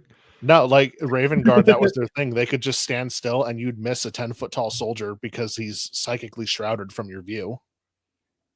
So the Raven Guard is so goofy. The Raven Guard, fight me. Raven Guard assassins would go somewhere and they just stand there and wait, and no one would notice them until it was too late. Everything's a fucking T-Rex. Grey Knights have a very similar thing too. Oh, really? Yeah, make fun of the Grey Knights now, Court. I know you wanted to play them. Make fun of them now. I know, Dan. Yeah. Call them goofy. They have a psychic power called the Shrouding that does that same thing where you get a +1 to your cover save or whatever that kind of. But did they just stand still? No. See, okay. I think they can move. Yes, yeah, which makes them better for sure. Mm-hmm. Yeah. He was talking all that good stuff a second ago. Then it's his army, and he's like, "Well, maybe it's kind of cool." It's not my army yet. Yeah, hear that? But that can be said about all armies, though. It's not my army yet. Yeah, good point. If I live to 400, you better believe I'm going to be playing Raven Guard. It's not my first choice. It's not even my 50th, but I'll get there eventually. Wow, I feel so disrespected. They're the eventually Some army. Shade They're the thrown at eventually Korax army. fans. Yeah. Okay, we're not the Cruise fans. I don't know why me is being so bullied like this. We're the Because better. there's a lot of Cruise fans out there, and I don't think I could fight them all off. You maybe I could fight you off, but like 50 screaming lunatics about Cruise that just want to flay me, I don't think I stand a chance. You know, it's fitting you don't know about the other Raven Guard fans in the Discord, because in true Raven Guard fashion, they're staying out of sight till needed. So hopefully they'll hear this and they'll jump in and help. They're here right now. We just can't see them because they're not moving. Yeah, they're in the room with you, bro. Yeah, they're behind Court. Yeah, they're hiding behind Court's Hulk thing. I know. I need to get rid of it. I think you should move it closer every episode until it's like right behind you. But all right. The ultimate purpose of the Neuro-nids is to serve the Hive Mind's insatiable hunger for expansion and control. They are the psychic enforcers of the Tyranid swarms, ensuring that each swarm moves as a singular, unyielding organism, devoid of disunity or hesitation. By amplifying the psychic power of the Hive Mind, they ensure seamless coordination of the Tyranid forces, allowing them to overrun planets, crush resistance, consume everything in their path. With each terrible battle, they gather more knowledge and psychic power, extending the reach of the Hive Mind even further. As the Tyranids grow even more efficient in their predation and consumption, through their influence, the Tyranid fleets are united in purpose, bound by a singular desire to consume all and leave nothing in their wake. Yeah, very cool. So there's a very brief overview of the Neuro-nids before we get into actual individual units. But before we do that, I want you to think about a couple features of these Neuro-nids as we're kind of reading through them. One, and the obvious one, is they all have a stronger connection to the Hive Mind, and that's because they themselves are typically now synapse creatures, or they're like synapse creature extenders, where they still need a synapse creature, but then they can kind of extend that signal of that creature. So that's the one kind of factor we always want to think about. Another one is these guys seem to have a higher shadow in the warp power. I don't know what you'd call it necessary effect. But basically, yeah, there are a bunch of these that, like, if you get even close to them, that shadow in the warp is just super prominent. There's a couple other powers too that they have in here, but I think those are the two big ones to kind of look out for and pay attention to. But look out for other ones too as we read through them. What's cool too is that earlier we kind of made the funny distinction of like the big thing versus like the smaller brainy bug, but there's a lot of neuronids that are fucking massive and that are like I know you're gonna cover this, Mark, but it's just I think it's neat that they don't just distinguish like, oh, these are the brainy bugs and no, these are the fighty bugs. Like, no, these things will Sure. fucking tear you up as well. Yeah. Like the neuronids aren't necessarily, like you said, they're not necessarily all categorized as like these all shoot laser bolts at you, psychic laser bolts. Like they still are Tyranids at their core and will rip you apart with their claws and their speed and all that kind of stuff. Oh yeah. It's funny you say that, Court, about the bigger neurogonts or the neuronids, because the neurogonts are the smallest of the termagant models. Like they are just tiny. Yes. Yeah, there are definitely some that are like, that's the nerd nid, if you will. But there are some where it's like, that's the Chad nid. Yeah. The first one we'll talk about is the Norn emissary, and that definitely is the Chad nid for sure. Mm-hmm. This guy, like I said, the neuronid category is something I kind of came up with. Maybe it is an official kind of category, but not really. There's not like a lexicanum page on neuronids, So when we're talking about the Norn emissary, I kind of don't know if I classify it as a neuronid, even though it did come out in 10th edition with Leviathan and all the other neuronids. It actually existed in the lore many, many, many decades ago, and it just finally now got a model. So, it's hard to say if this guy's actually in this category, but we're going to put him in here anyways because he does fit. The Norn emissary is a towering manifestation of Tyranid savagery, a relentless predator crafted by the living will of the Norn queen. Each is designed with singular purpose and precision, to hunt, infiltrate, and annihilate. Imbued with the psionic spore of their prey, these... that's so crazy. These monstrous organisms are dispatched as assassins, their every action dictated by the cold alien intelligence of the Hive Mind. Forged from the fusion of brute strength and psychic dominance, a Norn emissary exists to eliminate the gifted commanders and prized assets of the prey species. Before the slaughter begins, a Norn queen saturates the emissary with the distilled essence of knowledge it requires to fulfill its mission. It is a predatory insight that allows the emissary to penetrate fortified strongholds and ensnare cunning prey. When unleashed, the emissary becomes a haunting specter of death. Despite its size, it moves with predatory grace that seems unnatural, a flowing gait of eerie precision. It can contort its massive form, folding and compressing itself to bypass seemingly impenetrable barriers. Its alien physiology defying all logic as it closes on its target. Its speed explodes with serpentine fury. It strikes with impossible velocity, leaping vast distances to crash upon its prey, sword-like talons slicing through flesh and armor with mechanical efficiency. Few creatures can stand before its onslaught. Even the gene-forged Adeptus Custodes are torn apart as though they are mere chaff. The deadliness of the Norn emissary does not end with its physical prowess. Its psychic power is equally monstrous, an extension of the Hive Mind's predatory will. Tendrils of alien energy lash out with devastating precision, unleashing abilities such as the parasitic neuroparasite, an explosive neuroblast, and the piercing neurolance. Each psychic attack is another weapon in the relentless pursuit of conquest, a manifestation of the Hive Mind's unyielding, unending hunger. To face a Norn queen is to encounter a perfect predator, a being of unstoppable purpose engineered to claim dominance over the battlefield and drag the prey species one step closer to extinction. Yeah, the Norn emissary is this kind of crazy beast. It's as big as a hive tyrant. It's kind of that equivalent, but then it's so much more. It's designed to hunt, infiltrate, and annihilate. We have other creatures like the lictor that we'll talk about that have a very similar kind of function, but like where the lictor utilizes stealth, the Norn emissary might utilize stealth tricks and all that kind of stuff, but then it unleashes the savage ferocity of a creature that size where it can just then destroy anything that it kind of gets to. I thought they were bigger than hive tyrants. They might be. I honestly haven't seen one in person before. The model's definitely bigger. Is it? Yeah. Okay. Like significantly, is it more like Titan Yeah. scale? Oh, not Titan. Is it like Knight scale? Yeah. So I'm looking at a couple pictures of it. The flying hive tyrant, when it's perched up on its tail with its wings spread out, is about as tall as a Norn emissary just standing there.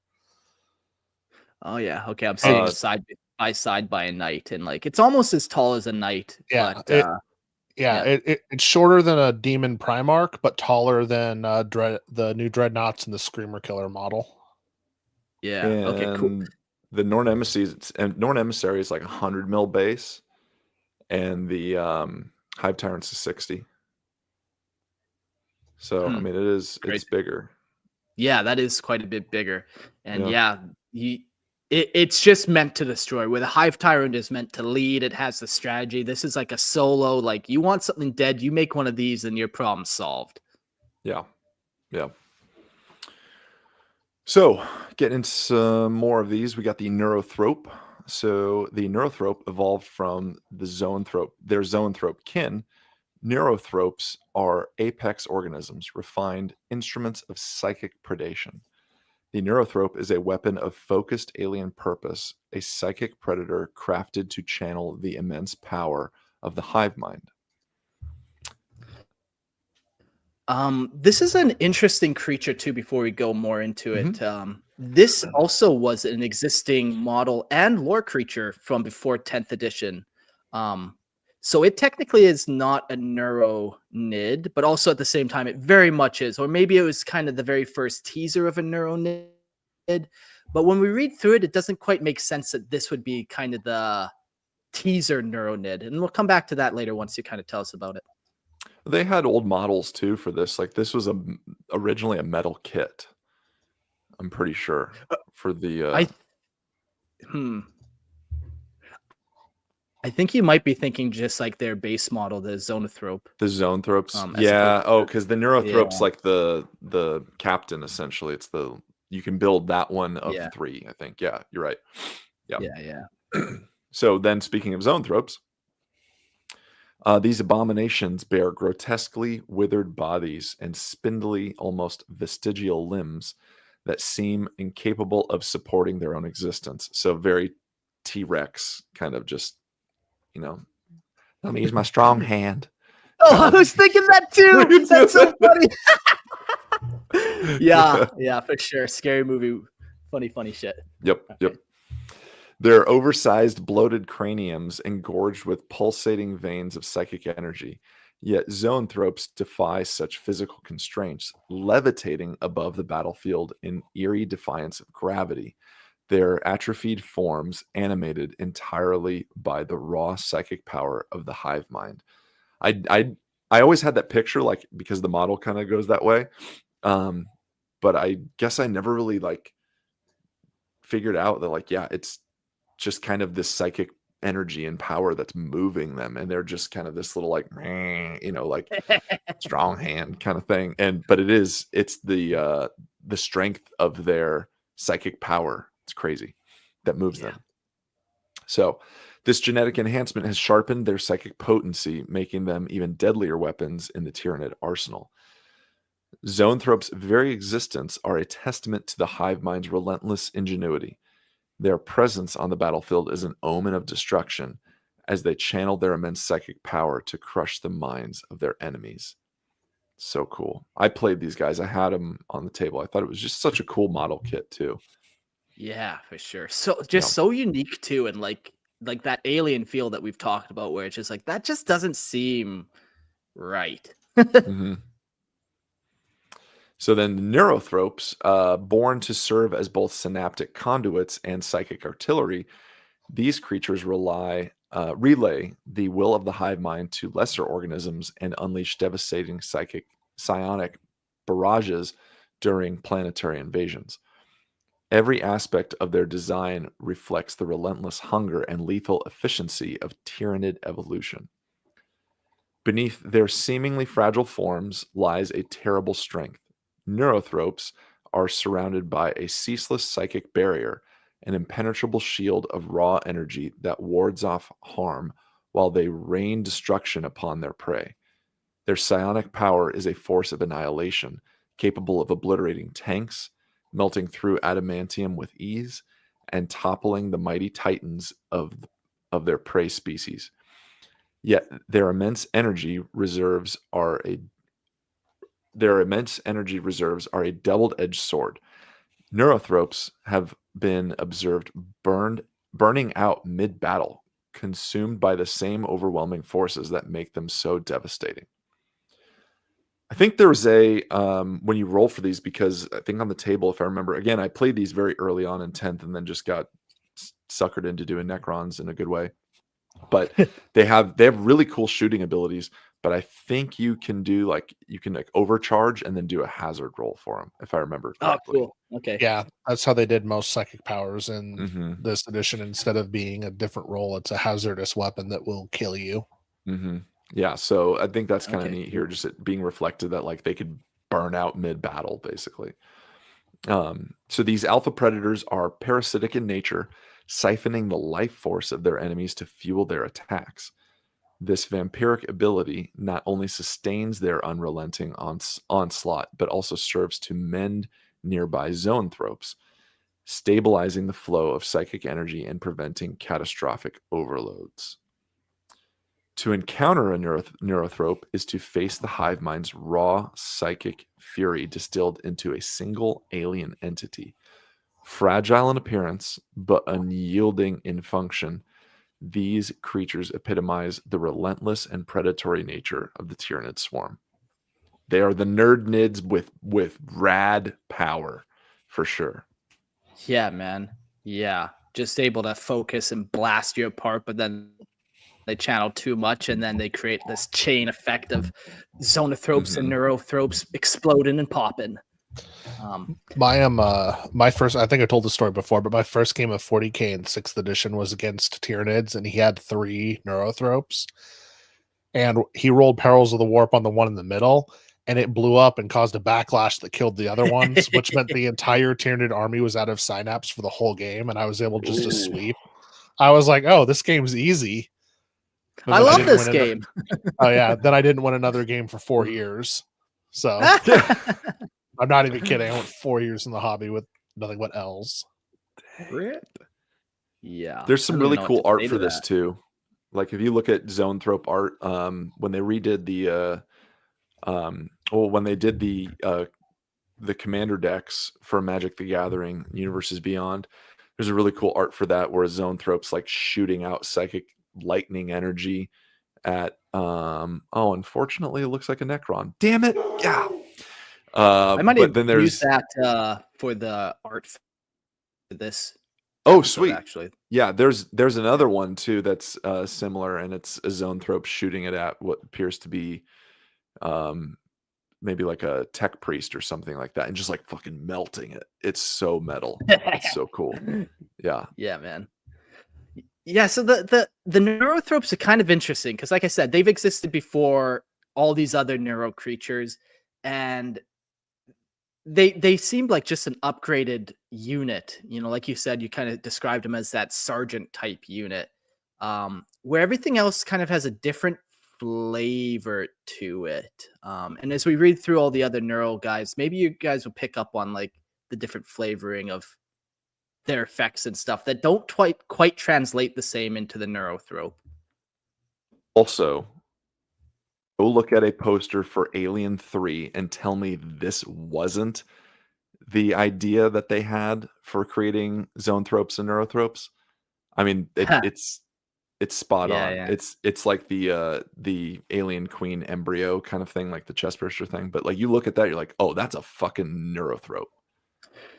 The fucking poster. 3 times the suspense. 3 times the danger. 3 times the terror. Alien 3.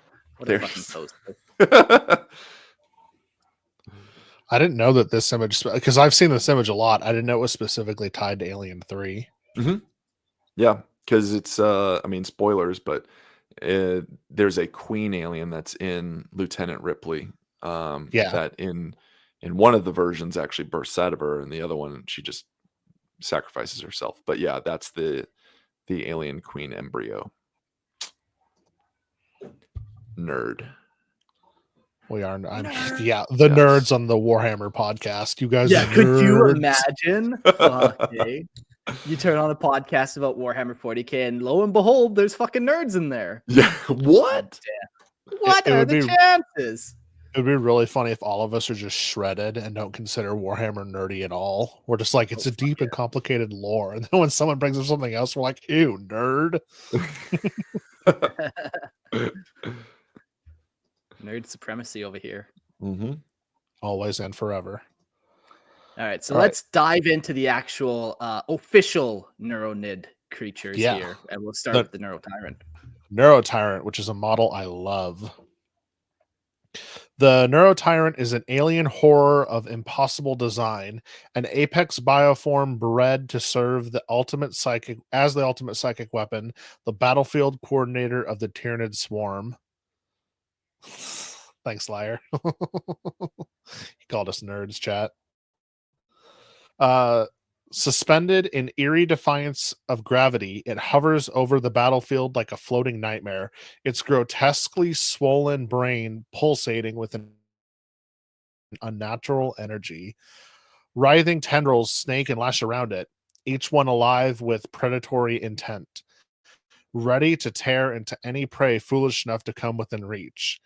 The Neuro-tyrant embodies the merciless will of the Hive Mind, amplifying the shadow in the warp to drown its victims in waves of psychic terror, liquefying their minds in a tide of relentless despair. It's kind of like what happens when people go mad looking at the warp. That's kind of cool. Yeah. Its massive brain, exposed and throbbing with psychic power, serves as both a beacon and a weapon. The Neuro-tyrant focuses the mental energies of the Hive Mind, magnifying the crushing psychic weight of the shadow in the warp, while extending the synapse network to guide lesser Tyranid creatures with cold alien precision. Acting as a living command center, it orchestrates the swarm's movements, ensuring that every skittering claw, every thrashing limb serves the Hive Mind's insatiable hunger. To witness a Neuro-tyrant in battle is to behold the Hive Mind made manifest, a floating juggernaut of psychic devastation, its thrashing tendrils and pulsing brain heralding the collapse of its prey's will and the inexorable consumption that follows. And then there are some subtypes, it looks like. What is it? No, these are the little guides. Oh, These are yeah, the the little guide. Yeah. I'm not gonna lie, I didn't know they were called Neuroloid. Everyone always just calls them the little guys. So I didn't wait, yeah, the little guys. His little two friends. His little friends. His little friends. The Neuro-tyrant does not fight alone. It is flanked by a smaller parasitic organism known as Neuroloids, which scuttle and hover in its wake. These lesser creatures act as extension of the Neuro-tyrant's psychic dominion, amplifying its control and ensuring the swarm remains an unstoppable tide. Together, they form a symbiotic predator, a relentless engine of coordination and destruction. Cool. Yeah. And then the next thing we have is a little relic that I found. So this isn't actually a Tyranid thing. This is an Imperium thing called the Cranium Obscuria. Oh, cool. So the Cranium Obscuria is the pulverized segments of several Neuro-tyrants' cranial spaces, which are Imperial relics, and they are contained within a heavily warded reliquary. That's cool. So these are like okay, so they're the cranial carapaces. So they're like the skulls, pieces of the skulls of these Neuro-tyrants, and they're kept within a reliquary of the Imperium. That's sick. It could also be because they I'm looking at the picture of the Neuro-tyrant. The Neuro-tyrants do have this kind of crown thing going on above them too. So that's kind of what I'm picturing. Like they just have crushed pieces of that in their That's pretty reliquary. sick. And they just use it for like warding essentially. Oh, that's so sad. I just looking at the model. There's actually a Space Marine head at the bottom of the model. with stuff spread over it being consumed by the Neurotyrant. That's super cool. That's a sick model too. There's a lot of really cool kit bashes with it because of that crest thing. But someone on there's a picture, if you go on Google and type in like the Neuroloid, someone put googly eyes on it. It's fucking great. That's a hate crime. Yeah. It looks so funny. I Nice. think it's an adaptation to distract the opponent. Why is it staring at me? It's a staring at me. Speaking of opponent, I do remember. So I played Adam, a good buddy, and I remember thinking like, I played NIDS, so I should know how this works. And I was like, that thing. I don't remember why, because it was months and months ago. But like, that was the thing I wanted to take out on the board first. I remember, like, I need to get that gone. It's not the big scary things. I can deal with that. I can shoot it a little bit, a couple of turns. But like, it was that the Neurotyrant. I was like, fuck that. Need that off. Need it off the board now. Yeah. Delete it. Yeah, like it just seems like this is an amped up version of just a synapse creature. Like this is like a solely synapse creature, essentially. It's mostly brain. If you look at it, it's brain with teeth. I also never realized it is kind of the biggest floating model that they have. Mm-hmm. That's super cool. And since we're talking about its appearance, harvested from Neurotyrant slain. Wait, I think that was part of the last thing. Oh yeah, this is okay. So the cranium obscura are kept in a solution of blood taken from an imperial martyr. The very presence dismays the mind spirits of heathen sorcerers, also to ward away Xenos and heretic pervasively alike. That's kind of neat that it doesn't just do stuff with the Tyranids. It works on heretics and the other guys. Yeah. And as far as I'm aware, this is like a one-off relic. This is not like a common practice that the Imperium does of grinding these skull fragments. This seems like this happened on a very specific planet one time, and now it's a very useful relic. Yeah, that's cool. Good find. The next thing we'll talk about is that Neurolictor. And the Neurolictor is an apex predator engineered by the Hive Mind to weaponize terror itself. A psychic reimagining of the already lethal Lictor strain, sculpted through the Hive Mind's calculated evolution. The Neurolictor is more than a physical assassin. It is the harbinger of dread, its presence eroding the resolve of even the most stalwart foes. So before we learn more about the Neurolictor, let's dive back an evolution to the Lictor itself.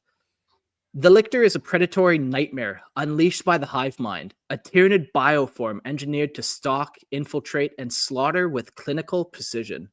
Acting as the swarm's vanguard, the Lictor is an apex scout and assassin, prowling ahead of the Tyranid invasion to locate prey, relay vital intelligence, and sow terror in the hearts of enemies. Shrouded in the mantle of chromatic microscales, its chameleonic skin shifts effortlessly to match any environment, rendering it invisible to the naked eye. This adaptation, coupled with pheromone suppression, deformable organ clusters, and vibration dampening hoof structures. I love that kind of technology. That's quite the evolution to get vibration dampening hoof structures. Maybe the Tau will work on that too at one point. Get on it, Tau. Get on it, Tau. Do your stealth suits have that? No? Get after it. I'm picturing them capturing these things now and like taking the feet off and putting them on the bottom of battle suits to give it more stealth. Well, they allow the Lictor to pass undetected even in the densest, most hostile terrain. It moves with predatory silence, exuding an aura of inevitability that eludes all but the most advanced detection methods. The Lictor's capacity for stealth is so refined that it can remain motionless for days, blending seamlessly into the surroundings until a perfect moment to strike. Unlike the relentless aggression of other Tyranid forms, the Lictor is an opportunistic hunter. It calculates, observes, and waits, exploiting its advanced sensory organs to track prey long before its presence is detected. Its large, hunched form stands taller than a space marine, yet it remains unnervingly agile and fast, able to outmaneuver almost any foe. When the lictor strikes, it does so with terrifying efficiency, emerging from the shadows to dismember its targets with mantis-like claws, scything talons, and flesh hooks. Its feeder tendrils, tipped with razor-sharp bone plates, piercing skulls and lobotomizing victims, allowing the creature to devour their brains. By consuming the neural matter, the lictor absorbs memories, learning the locations of enemy forces and any exploitable weaknesses, feeding this intelligence back to the hive mind. The lictor is not merely a singular predator, it is a collective conscious reincarnated countless times. Each new lictor inherits the memories and experiences of all those that came before it, ensuring that the hive mind's adaptation is ever evolving.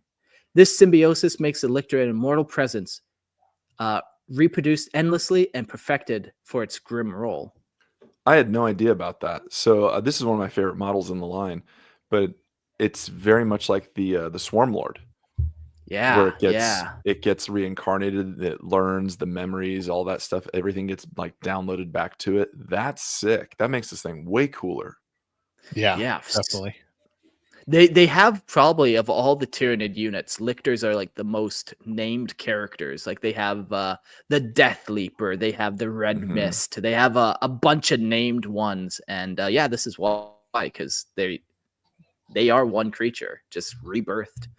Yeah, they've definitely lend themselves to, like, if you want to write a horror story that's very alien-esque, like use a lictor as the thing that's hunting you or something. And I think, Mark, if I remember correctly, you guys did Lorehammer like horror stories back in the day, like short stories, I think, something like that. And I remember, I think someone wrote in one that it was like a guardsman that was being hunted by like a lictor or something like that. And it was really good. Very cool. It was pretty solid. Yeah, like you said, man, it's like the ultimate horror beast. It can camouflage. It's waiting perfectly still for days, just watching you with its like never blinking eyes. Like, yikes. Yeah. There's a lot of, because chat started to mention it too, but there's a lot of footage on YouTube of people playing Space Marine 2 and walking into what looks like an open spot. And then suddenly there's a lictor on top of you. Oh, no shit. Yeah, you just like, there's a lot. It happened to me and my buddies who were playing, and we walked into a thing, and I was like, this is a weirdly open thing. And then I just hear Marco start screaming because a lictor jumped on him. And we turn around like, where did that come from? Oh, that's awesome. I love it. Funny. There's a little mantis, prairie mantis outside my house that I've been watching on a plant for the last like week. And it's so cool with its arms. I haven't seen it kill anything yet, but just the way it stands there and then just doing this episode of just watching it remain motionless, just watching everything around it till it finally pounces. And when it does, you can't get out of it, man. You're trapped. The prairie mantis has a bunch of barbs on it, so when it grabs you, you're definitely not getting out. You're kind of caught in it, and very much the same concept with this lictor, where once it kind of has you, it fucking has you. Yeah, very cool. There are some that show up near my house or at my house, and if they're in a spot I don't want them and I need to move them, I'll take my knife and I'll start to like get it close to them so they'll scurry off. But I can feel it and I can hear the ting when they hit it, but I never see them move. They're just that fast. Ting. Ting. How big are they where you're at? That big? Okay, like a 4-inch type, under 6 inches. The big ones are 4 inches, but usually they're 3 to 4 inches. Cool. I'm hoping that the guy out front my place grows to that size too. Right now he's just like an inch big, but we'll see. I'm sure there's different breeds out there. Yeah. Maybe he'll turn into a full-on lictor. Hard to say, man. The Earth is a crazy place. He's going to be infected with the warp energy from your podcast and become the first IRL lictor. Lucky guy. The named character. We'll come up with a name for him. Right now we just call him Manny, which is pretty lame for a warp prairie mantis, but we'll come up with something better. That's cool though, because my buddy Manny plays NIDS, so that worked out. This was fated to be. Yeah. So despite the size and monstrous form, the lictor is deceptively fragile, a trait offset by its unmatched speed and cunning. It strikes from hiding with blinding ferocity, leaving its prey no time to react, and yet its purpose extends beyond simple slaughter. The lictor exudes a pheromone trail as it hunts, luring other Tyranids to the kill zone. The more concentrated the prey, the stronger the pheromone trail is, ensuring that even if the lictor is discovered and destroyed, the prey already is marked for annihilation by the swarm. The lictor is no simple beast. It is an embodiment of the hive mind's predatory intent, a shadow given form and purpose, a nightmare that heralds the unstoppable onslaught of the Tyranid swarm. So now knowing what lictors are, let's jump back to our good old Neuro-lictor. And it is grotesque. So it's all that plus this. It's grotesquely developed neural organs throb with psychic energy, radiating waves of fear that bypass rational thought and strike directly at primal instincts. Those caught in its aura are overwhelmed by the atavistic terror. Let's do a Google search of what the fuck that word is. You ever heard that one before? It means relating to or characterized by reversion or something ancient and ancestral. Okay. Okay, so like ancient terror. That's cool. Sure. Would that be like fucking Cthulhu-esque? You know, lictors and Cthulhu are kind of very It is very similar. Yeah, it's like a Cthulhu-esque monster with that like cephalopoid face. Very cool. Their hardened will is reduced to quivering fragility as the Neuro-lictor prowls unseen. This psychic dread is not merely a weapon, but a prelude to annihilation, softening its prey for the slaughter to come. But fear is only one layer of the predatory arsenal. The Neuro-lictor possesses an insidious ability to cloud the senses of its enemy, cloaking itself in an almost supernatural invisibility. Its foes are rendered blind, deaf, and disoriented, unable to detect the creature's presence even as it closes in. This psychic obfuscation extends to the entire battlefield, leaving opponents fumbling in confusion, their defenses unraveling just as the main Tyranid swarm descends. A shadow of inevitable death, the Neuro-lictor does not simply hunt, it paralyzes and disorients, ensuring that resistance crumbles even before the larger Tyranid forces arrive to devour all. Relentless, unseen, and utterly alien, it is a living manifestation of the hive mind's predatory perfection. Yeah. It's a predator. I mean, the way they describe it is so cool, and it feels like if we're talking aliens, you got to have the predator, and this feels like the predator and aliens had a love child, which did not exist because that movie is fucking garbage. But I'm just saying it feels very similar to what might have been.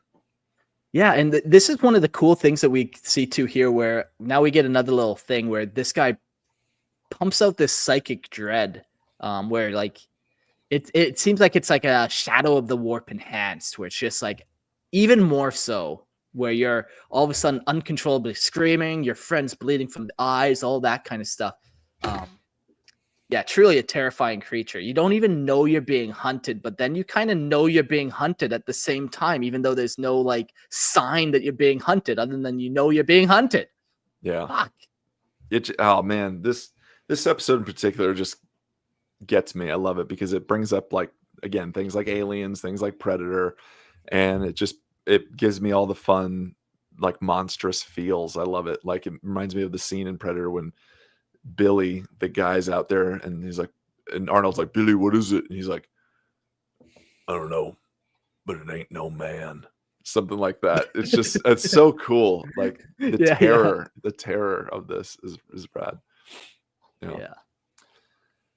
So continuing with the Neuro-nid vibe, the Neurogaunt. So these are, for those of you guys who don't recall what the Neurogaunt is right away, these are the little dudes in the Leviathan box. So they're the little, almost, I mean, they're probably bigger than a dog, but, you know, like dog-sized Tyranid. And speaking of fun movie monsters, if you Google Tremors 2 and look at what that monster is, I think in the movie they called Shriekers, but that is definitely the inspiration for what these are. I think when I saw this on the new model line when GW came out, I was like, oh, that totally reminds me of Tremors 2. 100%. Shrieker. Yeah, it even has like the flap thing that comes up, and because they're blind, but they can see your heat with this like flappy thing that kind of shows their brain. So the Neurogaunt. Here we go. Neurogaunts are a sinister manifestation of the hive mind's insidious design, engineered to reinforce the unyielding synapse network and guard the vital bioforms that anchor its control.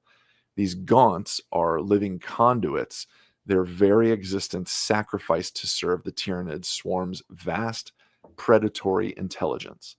Swarms of them ripple across the battlefields like an extension of the hive mind's will, chittering with malicious intent as they shield the larger, more critical synapse creatures from harm. So they are a form of gaunts, and the gaunt is a relentless manifestation of the hive mind's will, a swarm-born weapon designed for adaptability and overwhelming numbers.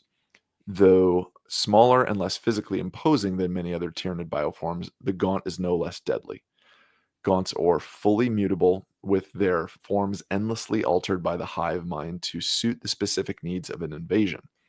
Some are grown with venom sacs that drip toxic ichor, others with adrenal glands or adrenaline glands that push them into frenzied bursts of speed, and still others with wings that allow them to descend upon their prey from above.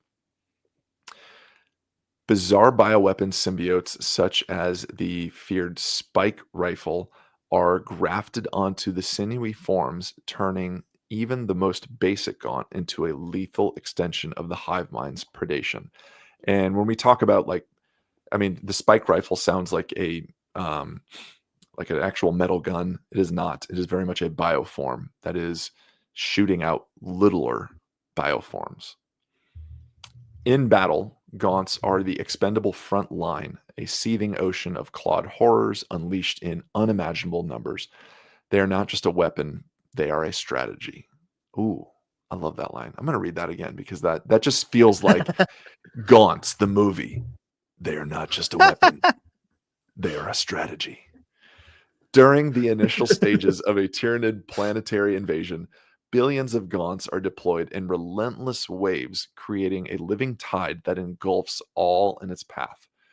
They are not meant to retreat or survive, but to exhaust the enemy through sheer attrition. Their endless onslaught forces defenders to deplete their ammunition reserves and energy weapons, leaving them vulnerable to crushing advance of larger Tyranid organisms. Thank you, Jax Carnage. I appreciate your comment. Chills, Court, chills. I love it. It's giving me chills, man. Fuck. Oh, now I want to play Nids again. Gosh damn it. Like this. Fuck. I was like, fuck those Necrons. And then maybe I'll do Grey Knights. That'd be cool. And I'll get back to my roots with Space Wolves. And now I'm like, fuck. Tyranids are so cool. It's just I grew up loving monster movies and stuff. And this just scratches that itch for sure. Yeah, man. I don't know if this influences your choice, but there are rumors that Space Wolves are going to get a refresh at the end of this edition. Look, that would be cool if it's more creative than just Wolf something, because at some point maybe I will read you guys in another episode a response I wrote to Northern Exile, who's an amazing YouTuber, about Space Wolves, and I was furiously writing this thing about what happened to my beloved chapter. And anyways, yeah, I want to read that rant. You got to come prepared with that next episode. I will bring it up. Good. Next episode is pretty good. Yeah. All right, some more Nids. Here we go. The Neurocyte. The Neurocytes are parasitic entities born of the Tyranid hive's insatiable hunger, latching into the backs of their thralls, the Neurogaunts. So if you look at the Neurogaunt model, it is not a singular entity. What's on the Neurogaunt is actually a neurocyte. So that thing that's kind of latched on to its brain, on its back, that is a neurocyte. Rad. Very cool. Yeah, cool. So these symbiotic creatures act as. Oh, what do you got, Mark? No, keep reading. It's all good. Okay, cool. Yep. These symbiotic creatures act as relentless conduits of the hive mind's will, amplifying and extending the psychic influence of nearby synapse creatures. The neurogaunts, little more than expendable biomass, serve as both shield and vessel for the neurocyte's predatory purpose, ensuring that the hive's dominion stretches ever further across the battlefield. Very cool. Yeah. It's a very cool little biomorph that they kind of have that you could kind of then extrapolate, like, where else could you stick this biomorph? Like, toss one of these on the back of a Carnifex, perhaps? Ooh, interesting. Now you got a Carnifex with the Hive Mind kind of built into it, so... Yeah, very cool. Cool concept. That's like, because we always kind of talk about the bioweapons of the Tyranids, and we know that they shoot like little forms, but like to have a parasitic thing on a Tyranid seems really cool itself. Yeah, they have a couple other variations, or not variations, but other kind of stuff like that that are not weapons. Like they have the adrenal gland biomorph, which is like another little creature that you stick on the back, and it just produces adrenaline and pumps the nid full of adrenaline. Yeah, they got a couple cool little upgrades like that now. Yeah. Cool. Well, that's all of the official Neuro-nids. Now we have one honorable mention called the Malceptor, and I think we recently just talked about it, so there's no need to talk about it too much more. But basically, it is a psychic Carnifex, where it's the size of a Carnifex. It's built like a battering ram, but it also has psychic blast that it's going to shoot at you and all that kind of fun stuff. Just a psychic powerhouse.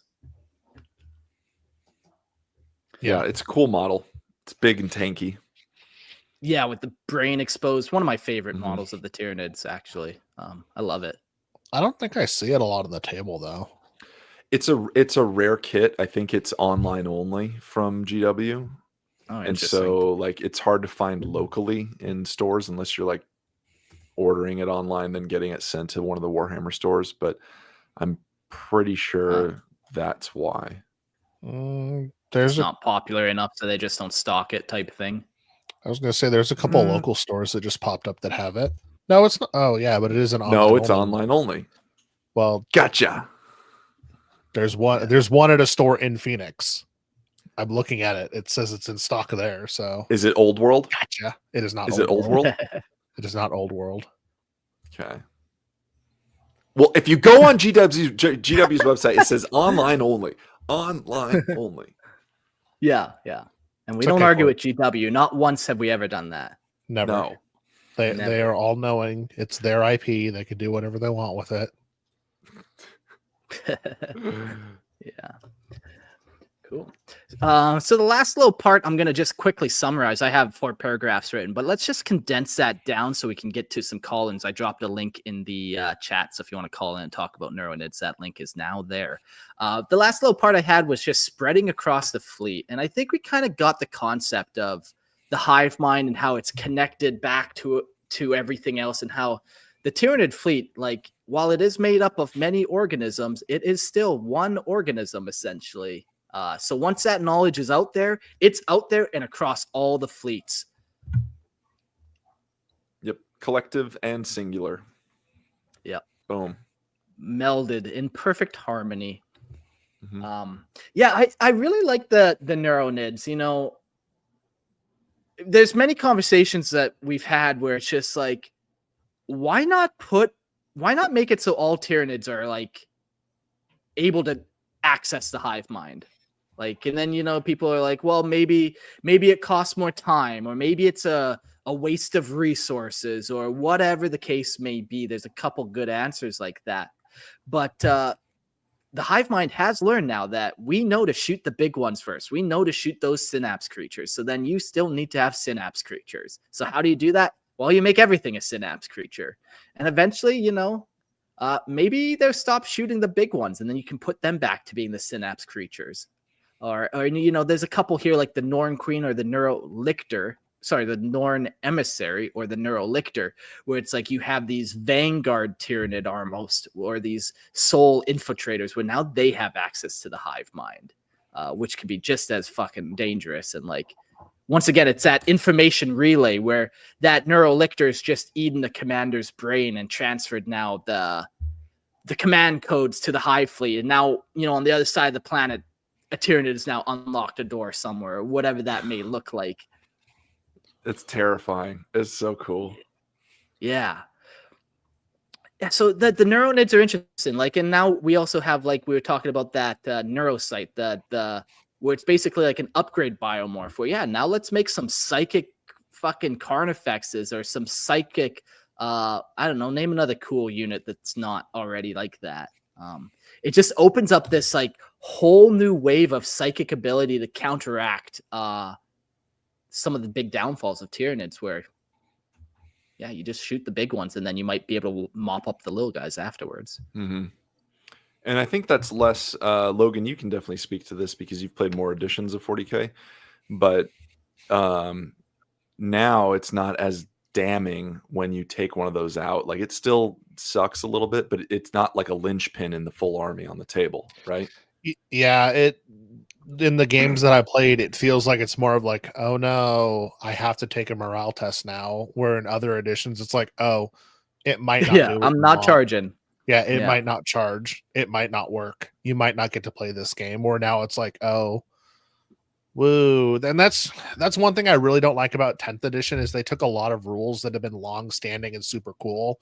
Like, and they show no fear, synapse, and if I sit here, I'll think of more. But it's like, oh, this was a super cool army defining rule, and now it's like it's a footnote of the army, and I don't like that about it. But the Shadow of the why Warp's it's rad moved in that direction. Yeah, the Shadow of the Warp is cool. But we did talk about lore wise, but just to bring it in table context, it's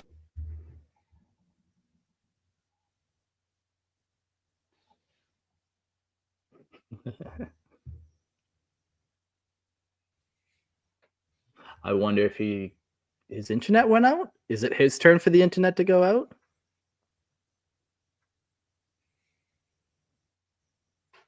Logan, can you hear me at least? everything went dark for a second, and then I heard your voice, but I'm back now. Okay, I think we're all back. A little hiccup with the program there. I don't see Court yet. He's gone. Court Hammer is just a dream that could never fully ever manifest, and that's sad for everyone involved.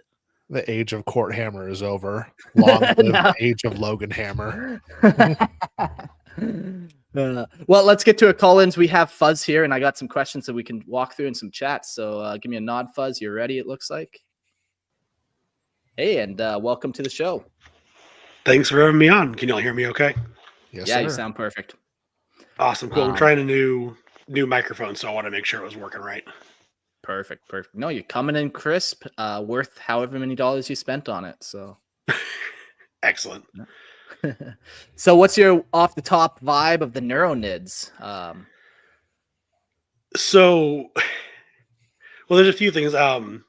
It definitely makes me think like back to one of my comments in the chat, even more so like getting through the actual Neuro-nids of like the Borg from Star Trek, where all of this like psychic force and adding all of these other Neuro-nids, new types of basically like bioprocessors, especially with like the Neurogons, just because there's so many of them, increases just like the intelligence and calculating potential of the hive mind to allow it to do all of these new strategies, like with like Hive Fleet, Grendyllus. Yeah, that's kind of an interesting thought. I never really considered that. Like, yeah, the more you kind of link together, the smarter it might become. Because it's that stronger link. I'm kind of picturing it as like AI, where it's like the more NVIDIA graphic cards we stack together, the more powerful that AI is going to become. Kind of the same concept with the more Tyranid brains we stack together, the more smart it's going to become. Exactly. I forget what you were reading that like made me think of that, but just like some of the words that GW had put out there that were just seemed like it was getting to that idea of like every world. Hey, it looks like Horseback. Holy he's shit, the different Tyranids are room, fucking though. coming. The power's out, guys. The fucking Tyranids are coming, and they disconnected no. everything because the shadow and the warp. We're fucked. There's a shadow. Once I was again- just starting to get to know you. I was going to say, once again, who's this we, Court? Because we are all in the radiant light of truth, and you're sitting alone in the dark. Oh, the lights are back on. Good. Goodness. Shit, Fuzz, there's a good to see Neuro-lictor you. Sorry behind to him. interrupt. Oh no. Oh, man. Yeah. No, that's definitely a fun little thought there of linking the more brains together, the more processing power the hive mind will have. Yeah. And now you're linking billions of gaunts together for that. Yeah, and it's just like an exponential growth thing. Like every world they consume, they have more biomass, and they can produce more Tyranids, which gives them more, more minds on the table, more, processing power. Yeah. Very cool. My other thought was like, sorry. No, go for it. My other thought was, especially with the new Hive Fleet stuff, is it almost seems like they're making the Tyranids like too powerful in the lore. Like they are kind of losing any limiting factor that like the other factions have. Like, the Imperium is just stretched too thin. There's not too many Eldar. The tower too new, and they can't travel as fast. Votan don't want to take over anything. Chaos is just chaos and can't, has a hard time getting its shit together. Whereas the Tyranids are organized. There's a fuck ton of them, and they're just getting stronger and smarter and better. Yeah. I think. Yeah, like ultimately the galaxy could boil down into two factions and everything else is irrelevant. We got the Tyranids and we got the Necron. And like you said, like both of them just seem like these all powerful. Like how do you deal with Necron technology that literally changes reality around you and breaks the laws of physics? How do you deal with billions of gaunts that come down after, mind you, they've just fucked up your whole planet by locking onto its gravity waves? Like how? Yeah. Right.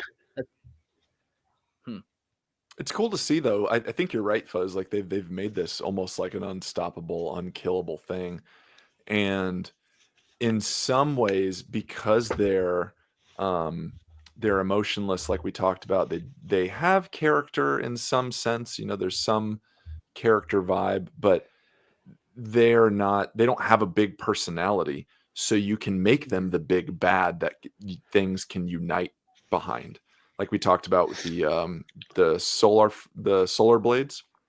Mm-hmm. You have a uniting force that can go against something that is horrific and not personal. I think that's what makes it cool, is that it's impersonal. And it's the big bad kind of. Yeah, I wonder if they're doing that, like kind of like the growing strength of the Tyranids is a precursor to some other big story change that they have planned down the road to be that counter, whether it's more alliances forming or something like that, or some technology that one faction comes up with. Like if this is leading to some other like a big turn. Good. I think it's leading to another Primarch coming back. Ooh. Yeah, that's a filthy conversation. Maybe something better than talking about Primarchs is one thing that we've noticed with Tyranids. The galaxy is very xenophobic, and not just the Imperium. All aliens, all species in the galaxy are very xenophobic. But we have multiple times now where races are like, oh fuck, we should band together and try to stop the Tyranids. Now, like we've had examples of Imperium and Orcs even allying because they're like, holy fuck, we can't fight this. And that's kind of 40K is going on this interesting little path where they're trying to standardize it and make it a little less grimdark, more inviting to new people. And maybe doing this is one of the ways where you can have more alliances and less like everyone fighting everyone always at all times. There's no alliances, there's no friendship, because that's not very welcoming, and maybe this is a way they can kind of precursor that. I don't think it actually is, but that's just my kind of rambling thought. I'm picturing a flow chart now. where it's you got the flow chart where it's like if you're fighting Tyranids, then these things can align with if you're fighting Necrons, then these guys can align with each other, and it just goes that way. Yeah. I mean, I don't think that you're super far off. Because I know in one of the RPG settings, like after the Great Rift appeared, is kind of like along those same lines of it's demons and chaos is the big bad, and so like in the RPG setting, it's like you have your orc stats, all your Mechanicum, Imperium, Eldar. I think one of the supplements has Tau stats for like all the other factions to be able to fight in the setting against like chaos and demons. So like, yeah, I don't think you're super far off with that idea of, it being a little bit more inviting, but also I think it adds a lot of like flexibility to people who want to play story-based games. And maybe you want to, do a game with your friends and maybe they play orcs and you play, Necrons or whatever. So like allowing a little bit more of that like on the tabletop. Yeah, a little less strict for sure. I'm all for narrative games. Yeah, Court led a doubles tournament at Funk, and it was random assignments for partners, but you and your partner had to come up with lore on why your two factions were working together. Oh, I love that. Yeah, it was so cool. Mandatory part of the event. It was super fun. Nice. Yeah. Well, Tyranids make that all easier now because you're like, well, they fought Tyranids not too long ago, and they kind of developed some sort of kinship, I guess, or whatever. Yeah. So I got some cool questions that we could ask here. Yeah. I guess the first and biggest one is, why the fuck did the neurostrains happen? Like, what caused this to occur? Was this just the next natural thing to happen, or was this developed because of something specifically that happened? I could see there being a couple narrative reasons for it, and maybe like again, like two, like kind of at the same time. One of them being just the amount of like psychic and warp related enemies that they fight. With orcs, with humans, with Eldar, even like if they fight, fighting chaos. And then so there's more psychically attuned races than in the galaxy that they came from, and now they've absorbed enough psychically attuned biomatter that they have the resources to create their own more psychically attuned strains of Tyranids. I'll buy that for sure. Yeah, interesting. It's the evolutionary process, and this just is the point where they're able to do it because maybe of those ingestion of the resources. Sure. Okay. And it makes for cooler models. Fucking makes for cool model. True. So do they have any weaknesses that we can think of that the Imperial or other factions can exploit? Like, we just keep going back to shoot the big ones first. That was the weakness for Tyranids, and now we don't have that. Is there anything else we could try to do? Shoot the smart ones first. Right. Yeah, at least the smart ones have big brains that'd be a lot easy for snipers to shoot, right? Yeah, they're exposed for sure. Like, look at the fucking Zoanthropes. Like half that head is just the brain exposed. Mm-hmm. Yeah. Oh yeah. I think their biggest weakness, at least thinking from like the Imperium standpoint, would be like Sisters of Silence. If somehow like that pariah gene could be like worked either into like a bioweapon, like its own kind of bioweapon that like negates their psychic ability, or if they're able to like be able to engineer it to be more prevalent in humanity or in other species or something like that. Yeah, interesting. Yeah.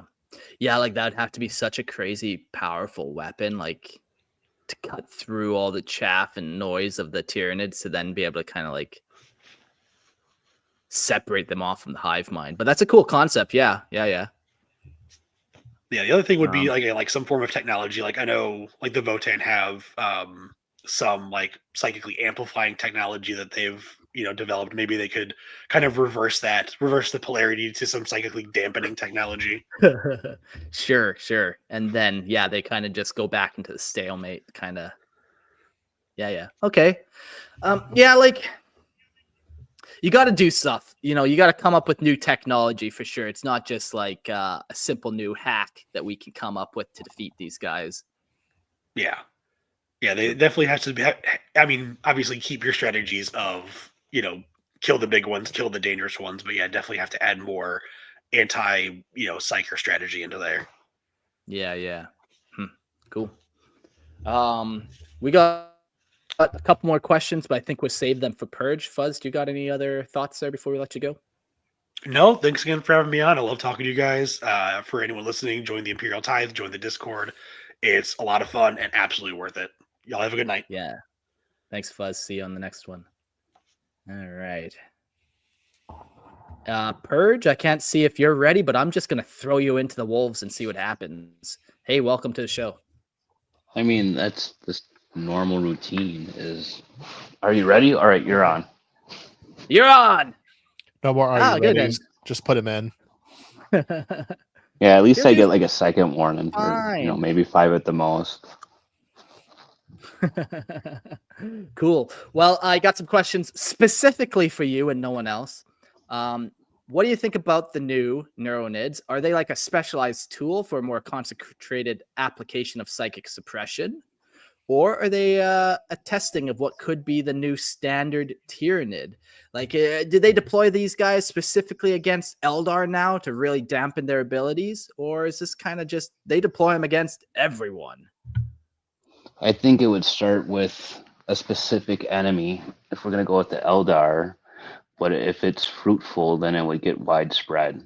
Because, like I said before in the chat, I see the NIDS as an immunity response of the Hive Mind. So it would take each species and then develop a specific response to those species. And if it finds that that response works well with that species, well, let's see if it works against this other species. Well, if it doesn't work with that other species, well, then we need a different immune response to that species. Yeah. And you think it's just kind of like a natural reaction, just like everything else. This isn't like this is just like a rule of the universe, essentially. Yeah, especially Stuff comes up. Yeah. well, I was gonna say if you look more into like the aliens like comic books and all that, like they pretty much said that the aliens or the xenomorphs are a response to like people becoming spacefaring races. And that's before you got into Prometheus and all that stuff. So if you take the whole David saga out of it, then yeah, whenever a species became spacefaring, the last challenge, or arguably the thing that kept them in check, then was the alien species. And I feel the NIDS are the same way.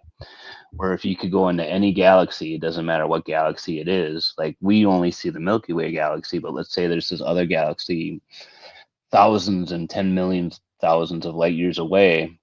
And all of a sudden there's this spacefaring species, well, the NIDS are going to automatically respond to that and say, hey, we need to put you back in check, because if we allow you to become the spacefaring species, you're just going to bring devastation not only on your galaxy, but if we let you get beyond your galaxy, then you're going to wreak that havoc across the universe. I love that. Yeah. I know my internet keeps cutting out because of the NIDS approaching and whatnot, and I just jumped in at the right time. But I love that idea. That sounds very cool. They're almost just like keeping everything in balance and in check, and it almost flips it to them being the good guys in that case. That's very cool. I mean, kind of like like PETA, you know, or something like that. Like, are they really the good guys? I guess it depends on your worldview. Like, slaughtering entire species is not necessarily the good guys, but in the same retrospect, But they keeping eat everything in every check. part of the species. They're like the Native American. It's fine. Yeah, I suppose. But yeah, like I said, that's Every how I part view of the the NIDS. planet. They can't Yeah. spread their evil. No, that's to definitely other a fun way to. galaxies. It's definitely an interesting way to look at it for sure. Just kind of like a response to antibody system. Yeah. Now, like, do you consider an ant colony good or bad? You know, an ant colony is just going to do what an ant colony is going to do. Like, yeah, if it sees another ant colony, it's going to wipe out that entire colony. Or, you know, if it sees it can devastate an ecosystem if put into the wrong ecosystem. But are they doing it out of any true sense of evil or good? Or are they just doing it out of natural instincts? Sure. I don't. Yeah. I don't think the Nids are inherently evil. I think they just are what they are. Yeah, like I said, just it's a natural thing for them. It's not like they're doing this like, oh, we're gonna go out here and be evil. It's like, no, this is just naturally what we are and naturally what we do. Like there is no good or evil that you can apply to that. Like we can see it as being evil or good because we're implying our own human viewpoint on it, but they're so alien that they're beyond any concept of good or evil. Do they Sure. consider them evil though, or do they just consider them a threat? Because I don't think I've ever seen them be referred to as evil, just that they are a threat. Probably most people would say a threat, but if you're staring in the face of one and it's about to rip you to shreds, you're going to probably think it's a little more evil than just a threat. What a beautiful evolutionary design this is as it rips you apart. Yeah. Well, Not evil at all. I don't know why, but my YouTube Shorts feed last night was just full of people being charged at by bears. I don't know why. Naturally. It's just what it was. But like the thought that the bear is evil never crossed into my mind. It was just, oh no, this is an apex predator that wants to eat this person. It's not evil. Yeah. It's just being a predator. Yeah, and I agree with that. And like I said, that's how I feel the Nids are. Is they're just, like you said, an apex predator, but at a universal level. That's big. Yeah. Any other questions? The only other one I had, which was kind of been answered a little bit, and that's what are the implication of Neuro-nids on the broader galactic war against the Tyranids? How do they challenge conventional anti-Tyranid strategies? And yeah, like maybe the better a thought brain is bug. Well, a brain bug, but just put on a more smaller scale. And I think if you watch some of the Starship Troopers, like the animated ones, where they kind of became like they show them as gene stealers, but having a brain bug on a smaller scale is just a lot more dangerous. Like, yeah, you see this giant bug, okay, shoot all our weapons at it. Okay, now you have this tiny bug, and there's literally hundreds and hundreds of them on a planet. Well, now it's not as easy to wipe out their Neuralink or their main processing unit, if you want to put it that way. yeah. It's almost like taking something that's like a single processor and making it into a multi-processor. Yeah. I get what you're saying. Yeah, terrifying. I don't like it. I don't like it. I don't know what I'd do against them now. They come to your planet, they devour your whole planet in like 14 days, and that's that. Good luck. You know what's more terrifying though? Huh. Women? Being flayed by Conrad Cruz. Get out of here. Kick them. Kick them.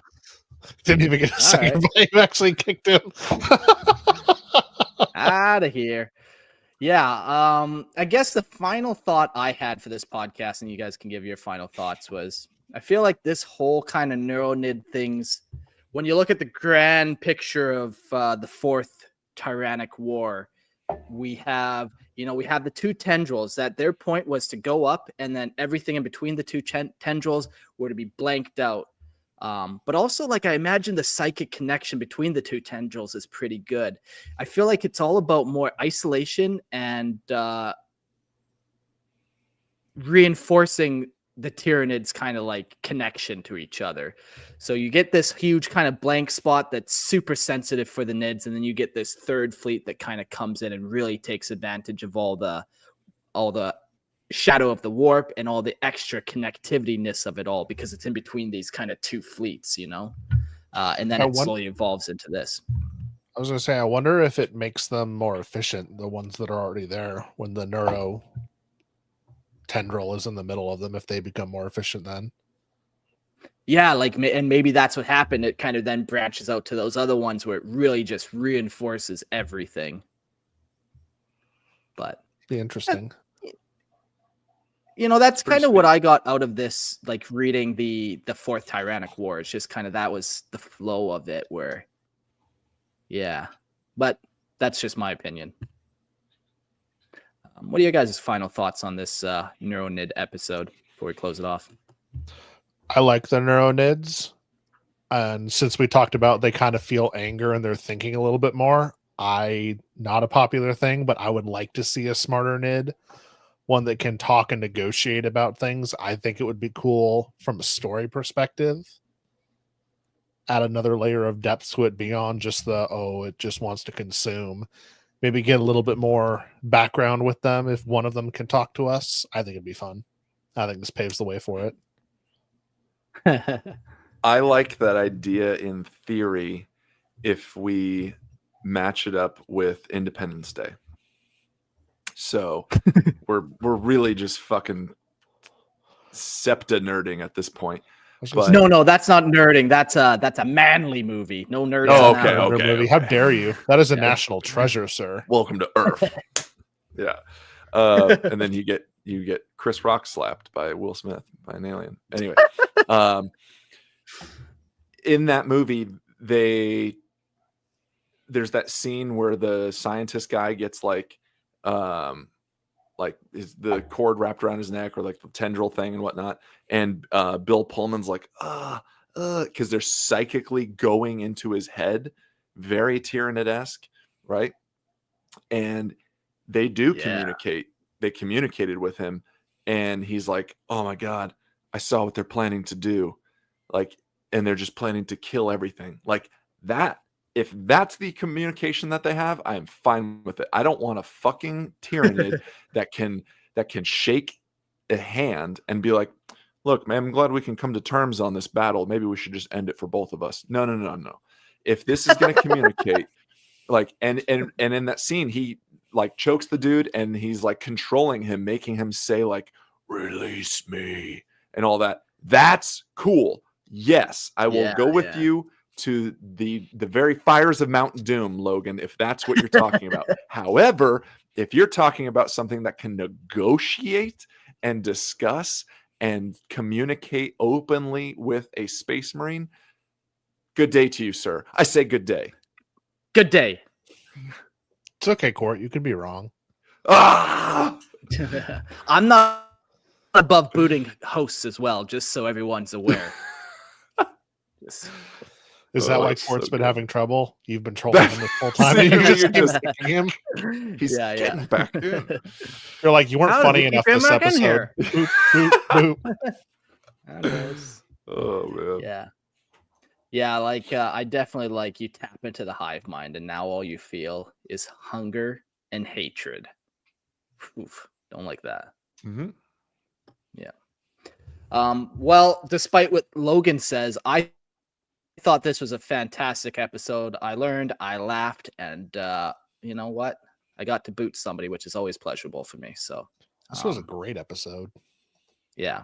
Nids are sweet, man. They were one of my first armies, but then again, man, you're in the hobby for as long as I have been, and every army is your army. So it's kind of one of those things. Yeah. Fun. Very cool. Cool. Very cool. All right. End of the podcast. Oh, yeah. I was going to say, Jack said, learned, laughed, licked her. Yeah, that's a tagline. Oh, man.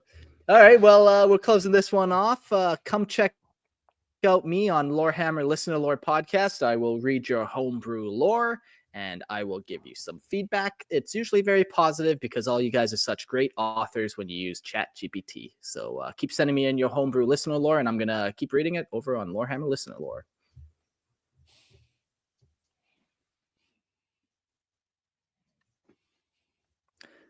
Oh, and then we normally go to Funk, but he just dropped out again. So Court and Funkatronic Rex podcast. He normally spells it out too because of the tongue twisterness of it all. So FUNKATRONIC Funkatronic Rex podcast. Go check it out. They talk about just like board games, tabletop stuff, just nerd shit. Yeah, it's pretty fun to listen to. Yeah, like if you like the nerding, if you like double nerding entendres, that's the show for you, I'd say. That's the sales pitch. Yeah, it's everything and anything game related, nerd related. They'll talk about it. Yeah. But my shout out, if you guys want to come hang out with me more, see what I've got going on, check me out on YouTube at Hydrothoughts. We've got conspiracies, cryptids, and religious mysteries coming. So come on in. Very Stay cool. tuned. Nice. And we got a couple of new Patreon members this last following week or whatever. The Patreon grows. It's super cool to see, super encouraging. The money is a nice bonus to doing Lorehammer. I love talking 40K. I'll do it as much as I possibly can. But it definitely is like a nice little gauge for me to see like, oh, this is where we're kind of at. This is how we're doing. I don't like looking at podcast numbers. It freaks me the fuck out. But the Patreon, looking at a couple bucks, that's always nice. So this last couple times, X Lee, Poe, Bongo the Fool, David, and Tito MPG have joined the Patreon. So thank you so much all for joining. We really do appreciate it. So go check that out if you want to join. You get ad-free episodes. Well, Logan, since it's just me and you, I'll just say goodbye to you. Thanks for joining me on this Tyranid adventure. Thanks for having me. It's fun as always. Been a fun time, and we'll see you guys all on the next episode of Lorehammer. Adios. Bye.